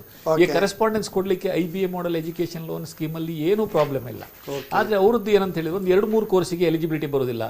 ನಿಮ್ದು ವೊಕೇಶನಲ್ ಸ್ಕಿಲ್ ಡೆವಲಪ್ಮೆಂಟ್ ಕೋರ್ಸು, ಮತ್ತೆ ಆಫ್ ಕ್ಯಾಂಪಸ್ ಕೋರ್ಸಸ್ ಏನಾದರೂ ಇದ್ರೆ, ಮತ್ತೆ ಎಂತಂದ್ರೆ ಪ್ರೀ-ಸಿ ಟ್ರೈನಿಂಗ್ ಅಂತೆ ಅದಕ್ಕಿಲ್ಲ, ಮತ್ತೆ ಏರ್ಕ್ರಾಫ್ಟ್ ಮ್ಯಾನೇಜ್ಮೆಂಟ್ ಇಂಜಿನಿಯರಿಂಗ್ ಅಂತೆ ಅದಕ್ಕೆಲ್ಲ ಎಜುಕೇಶನ್ ಲೋನ್ ಸಿಗೋದಿಲ್ಲ. ಅದು ಬಿಟ್ಟು ಮತ್ತೆ ಎಲ್ಲ ಅಪ್ರೂವ್ಡ್ ಕೋರ್ಸ್, ಇವನ್ ಯೂನಿವರ್ಸಿಟಿ ರಿಕಗ್ನೈಸ್ ಆಗದೇ ಇದ್ರೂ ಕೂಡ ಪರ್ಮಿಷನ್ ತಗೊಂಡು ಕೊಡ್ಬೋದು. ಇದು ಯಾವುದೇ ಒಂದು ಕೋರ್ಸ್ ಅಪ್ರೂವ್ಡ್ ಅಲ್ಲ, ಆ ಕೇಸಲ್ಲಿ particular sanctioning authority, next higher ಅಥಾರಿಟಿಯಿಂದ ಪರ್ಮಿಷನ್ ತಗೊಂಡು ಕೊಡ್ಬೋದು. ಓಕೆ, ಈಗ ಬೆಂಜಮಿನ್ ಫ್ರಾಂಕ್ಲಿನ್ ಹೇಳ್ತಾರೆ ಏನಂತ ಹೇಳಿದ್ರೆ, the best investment is a investment in education ಅಂತ ಹೇಳ್ತಾರೆ.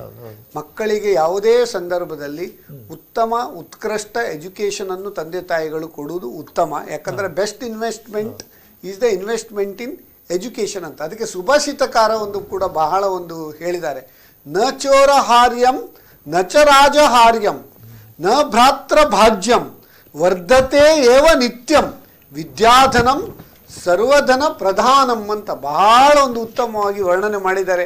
ಆದಿ ಕಾಲದಿಂದಲೂ ಕೂಡ ಸುಭಾಷಿತಕಾರ ಹೇಳಿದ ಅದರ ಬಗ್ಗೆ ಬಹಳ ಒಂದು ಉತ್ತಮವಾಗಿ ನಮ್ಮ ಸುಭಾಷಿತಕಾರ ವರ್ಣನೆ ಮಾಡಿದ್ದಾರೆ. ನ ಚೋರ ಹಾರ್ಯಂ ಅಂದರೆ ವಿದ್ಯೆಯನ್ನು ಕಳ್ಳ ಕೊಂಡೋಗ್ಲಿಕ್ಕೆ ಆಗುದಿಲ್ಲ. ನಚ ರಾಜ ಹಾರ್ಯಂ, ಈಗ ರಸ್ತೆ ಅಗಲ ಮಾಡುವಾಗ ಎಕ್ವಿಜಿಷನ್ ನೋಟಿಸ್ ಕೊಟ್ಟು ಸರ್ಕಾರದವರು ಅಥವಾ ರಾಜ್ಯ ಅದನ್ನು ಅಗಲ ಮಾಡ್ಲಿಕ್ಕೆ ಆಗ್ತದೆ. ಆದರೆ ವಿದ್ಯೆಯನ್ನು ಕೂಡ ರಾಜ್ಯ ಕೂಡ ಆಗಲಿ ಯಾವುದೇ ನಮ್ಮಲ್ಲಿರುವ ವಿದ್ಯೆಯನ್ನು ಯಾರು ಕೂಡ ಅದನ್ನು ಎಕ್ವೈರ್ ಕೂಡ ಮಾಡ್ಲಿಕ್ಕೆ ಆಗುದಿಲ್ಲ. ನ ಭಾರಕಾರಿ, ನಾವು ಎಲ್ಲಿ ಹೋಗುವಾಗಲೂ ನಮ್ಮೊಟ್ಟಿಗೆ ಕೊಂಡೋಗ್ಲಿಕ್ಕೆ ಏನು ಭಾರ ಎಲ್ಲ ಇಲ್ಲ, ಟ್ರಂಕ್ ಎಲ್ಲ ಆಗಿ ಲೋಡ್ ಲಾರಿಯಲ್ಲೆಲ್ಲ ಫುಲ್ ಮಾಡಬೇಕು ಅಗತ್ಯ ಇಲ್ಲ. ನ ಭ್ರಾತ್ರ ಭಾಚ್ಯಂ, ಅಣ್ಣ ತಮ್ಮಂದಿರಲ್ಲಿ ಪಾಲು ಕೂಡ ಮಾಡ್ಲಿಕ್ಕೆ ಆಗುದಿಲ್ಲ, ಅವರವರ ವಿದ್ಯೆ ಅವರವರಿಗೆ. ವರ್ಧತೆ ಏವ ನಿತ್ಯಂ, ನಾವು ಈ ವಿದ್ಯೆಯನ್ನು ಎಷ್ಟು ಜಾಸ್ತಿ ಪಸರಿಸ್ತೇವೆ ಆವಾಗ ನಮ್ಮ ನಾಲೆಜ್ ಕೂಡ ಜಾಸ್ತಿ ಆಗ್ತದೆ. ಅದಕ್ಕೆ ಹೇಳ್ತಾರೆ ನೋಡಿ, when you share the knowledge it will never be hard, it will be doubled ಅಂತ ಹೇಳ್ತಾರೆ. ಅದಕ್ಕೆ ನಮ್ಮ ಈ ಬಿಸ್ನೆಸ್ ಟಾನಿಕ್ ಕಾರ್ಯಕ್ರಮ ಕೂಡ ನಾವು ಎಲ್ಲ ರಿಸೋರ್ಸ್ ಪರ್ಸನ್ ಅನ್ನು ಕರ್ಕೊಂಡು ಬಂದು ಆದಷ್ಟು ಇದರ ಬಗ್ಗೆ ಹೆಚ್ಚು ಡಿಸೆಮಿನೇಷನ್ ಆಫ್ ನಾಲೆಜ್ ಅಂತ ಮಾಡ್ತಾ ಇದ್ದೇವೆ. ಅದು ಕೂಡ ಅದರದ್ದು ಬಹಳ ಒಂದು ಉತ್ತಮ ಒಂದು, ಎಷ್ಟು ಜಾಸ್ತಿ ಡಿಸೆಮಿನೇಷನ್ ಆಗ್ತದೆ ಅಷ್ಟು ಜಾಸ್ತಿ ಜನರಿಗೆ ಉಪಯುಕ್ತ ಆಗ್ತದೆ, ಅದರಿಂದ ನಾವು ಕೂಡ ಜಾಸ್ತಿ ಕಲಿಯುವ ಹಾಗೆ ಆಗ್ತದೆ. ಅದೇ ವಿದ್ಯಾಧನಂ ಸರ್ವಧನ ಪ್ರಧಾನಂ ಅಂತೇಳಿ, ವಿದ್ಯೆ ಅನ್ನುವ ಧನ ಅನ್ನೋದು ಎಲ್ಲ ಧನಗಳಿಗಿಂತಲೂ ಕೂಡ ಒಂದು ಅತ್ಯಂತ ಶ್ರೇಷ್ಠವಾದದ್ದು ಅಂತ ಹೇಳ್ತಾ ಬಹಳ ಒಂದು ಸಂತೋಷ. ಇವತ್ತಿನ ಈ ಒಂದು ಕಾರ್ಯಕ್ರಮ planning and funding for higher education ಬಹಳ ಅತ್ಯುತ್ತಮವಾಗಿ ನಮ್ಮ ಎಲ್ಲ ವೀಕ್ಷಕರ ಒಂದು ಪ್ರಶ್ನೆಗಳಿಗೆ ಒಂದು ಸೂಕ್ತ ಒಂದು ಮಾರ್ಗದರ್ಶನ ಹಾಗೂ ಒಂದು ಉತ್ತರವನ್ನು ನೀಡಿದಿರಿ. Doctor Chandrakant Bhat, investment consultant, Dubai, ಹಾಗೂ ನಮ್ಮ ವಸಂತ ಶೆಟ್ಟಿ, ಬ್ಯಾಂಕಿಂಗ್ ತಜ್ಞರು, ನಿಮಗಿಬ್ಬರಿಗೂ ನಮ್ಮ ಸಮಸ್ತ ವೀಕ್ಷಕರ ಪರವಾಗಿ, ನಮ್ಮ ಕುಡ್ಲ ವಾಹಿನಿಯ ಪರವಾಗಿ ಹಾಗೂ ನನ್ನ ಒಂದು ವೈಯಕ್ತಿಕ ಪರವಾಗಿ ನಿಮಗೆ ಒಂದು ಅಭಿನಂದನೆ ಹಾಗೂ ಧನ್ಯವಾದವನ್ನು ಹೇಳ್ತೇನೆ. ಅದೇ ರೀತಿ ವೀಕ್ಷಕರೇ, ದಯವಿಟ್ಟು ನೆನಪಿಡಿ, ಜನವರಿ 3ನೇ ತಾರೀಕು ನಮ್ಮದು 100th episode centenary celebration of business tonic ಅಂತ ಹೇಳಲಿಕ್ಕೆ ಬಹಳ ಒಂದು ಹೆಮ್ಮೆ ಆಗ್ತದೆ. ಇವೆಲ್ಲರೂ ಕಾತರದಿಂದ ಕಾಯುತ್ತಿರುವ 100th ಎಪಿಸೋಡ್ ಜನವರಿ 3ನೇ ತಾರೀಕು ಬರ್ತದೆ. ಅದರ ಮುಂಚೆ ಇನ್ನೂ 2 ಎಪಿಸೋಡ್ ಉಂಟು. ಅದರ ನಂತರ 100th ಎಪಿಸೋಡ್. ದಯವಿಟ್ಟು ನೀವು ಅದಕ್ಕೆ ಒಂದು ನಿಮ್ಮ ಯಾವುದೇ ಬೇರೆ ಕಾರ್ಯಕ್ರಮ ಇದ್ದರೆ ಅದನ್ನು ನೀವು ಕ್ಯಾನ್ಸಲ್ ಮಾಡಿ ಅಥವಾ ಪ್ಲ್ಯಾನ್ ಮಾಡಿ ಬೆಳಿಗ್ಗೆ 9ರಿಂದ ಹಿಡಿದು ಮಧ್ಯಾಹ್ನ 1:30ವರೆಗೆ ಅತ್ಯುನ್ನತ ಕಾರ್ಯಕ್ರಮ, ಅತ್ಯುತ್ಕೃಷ್ಟ ಕಾರ್ಯಕ್ರಮ ನಮ್ಮ ಕುಡ್ಲ ವಾಹಿನಿಯಲ್ಲಿ ಬರ್ತದಂತ ಹೇಳಲಿಕ್ಕೆ ಭಾಳ ಒಂದು ಸಂತೋಷ ಆಗ್ತದೆ. ಅದರ ಮುಂಚೆ ವೀಕ್ಷಕರೇ, ನಿಮ್ಮಲ್ಲಿದೆಯಾ ಫೈನಾನ್ಸ್, ಟ್ಯಾಕ್ಸೇಷನ್, ಬಿಸ್ನೆಸ್ ಹಾಗೂ ಎಜುಕೇಷನ್ ಕನ್ಫ್ಯೂಷನ್? ನಮ್ಮಲ್ಲಿದೆ ಕರ್ನಾಟಕ ಬ್ಯಾಂಕ್ ಬಿಸ್ನೆಸ್ ಟಾನಿಕ್ ಅಥವಾ ಎಜುಕೇಷನ್ ಟಾನಿಕ್ ಸೊಲ್ಯೂಷನ್ ಅಂತ ಹೇಳ್ತಾ ಈ ಒಂದು ಕಾರ್ಯಕ್ರಮ, ಇದರ ಮರುಪ್ರಸಾರ ಇದೇ ಬುಧವಾರ ರಾತ್ರಿ 9ವರೆಗೆ ನಮ್ಮ ಕುಡ್ಲ 24/7 ಇದರಲ್ಲಿ ಮರುಪ್ರಸಾರಗೊಳ್ತದೆ ಅಂತ ಹೇಳ್ತಾ ಎಲ್ಲರಿಗೂ ಶುಭವಾಗಲಿ ಅಂತ ಹೇಳ್ತಾ ಈ ಕಾರ್ಯಕ್ರಮಕ್ಕೆ ವಿರಾಮವನ್ನು ಹಾಡ್ತಾ ಇದ್ದೇವೆ.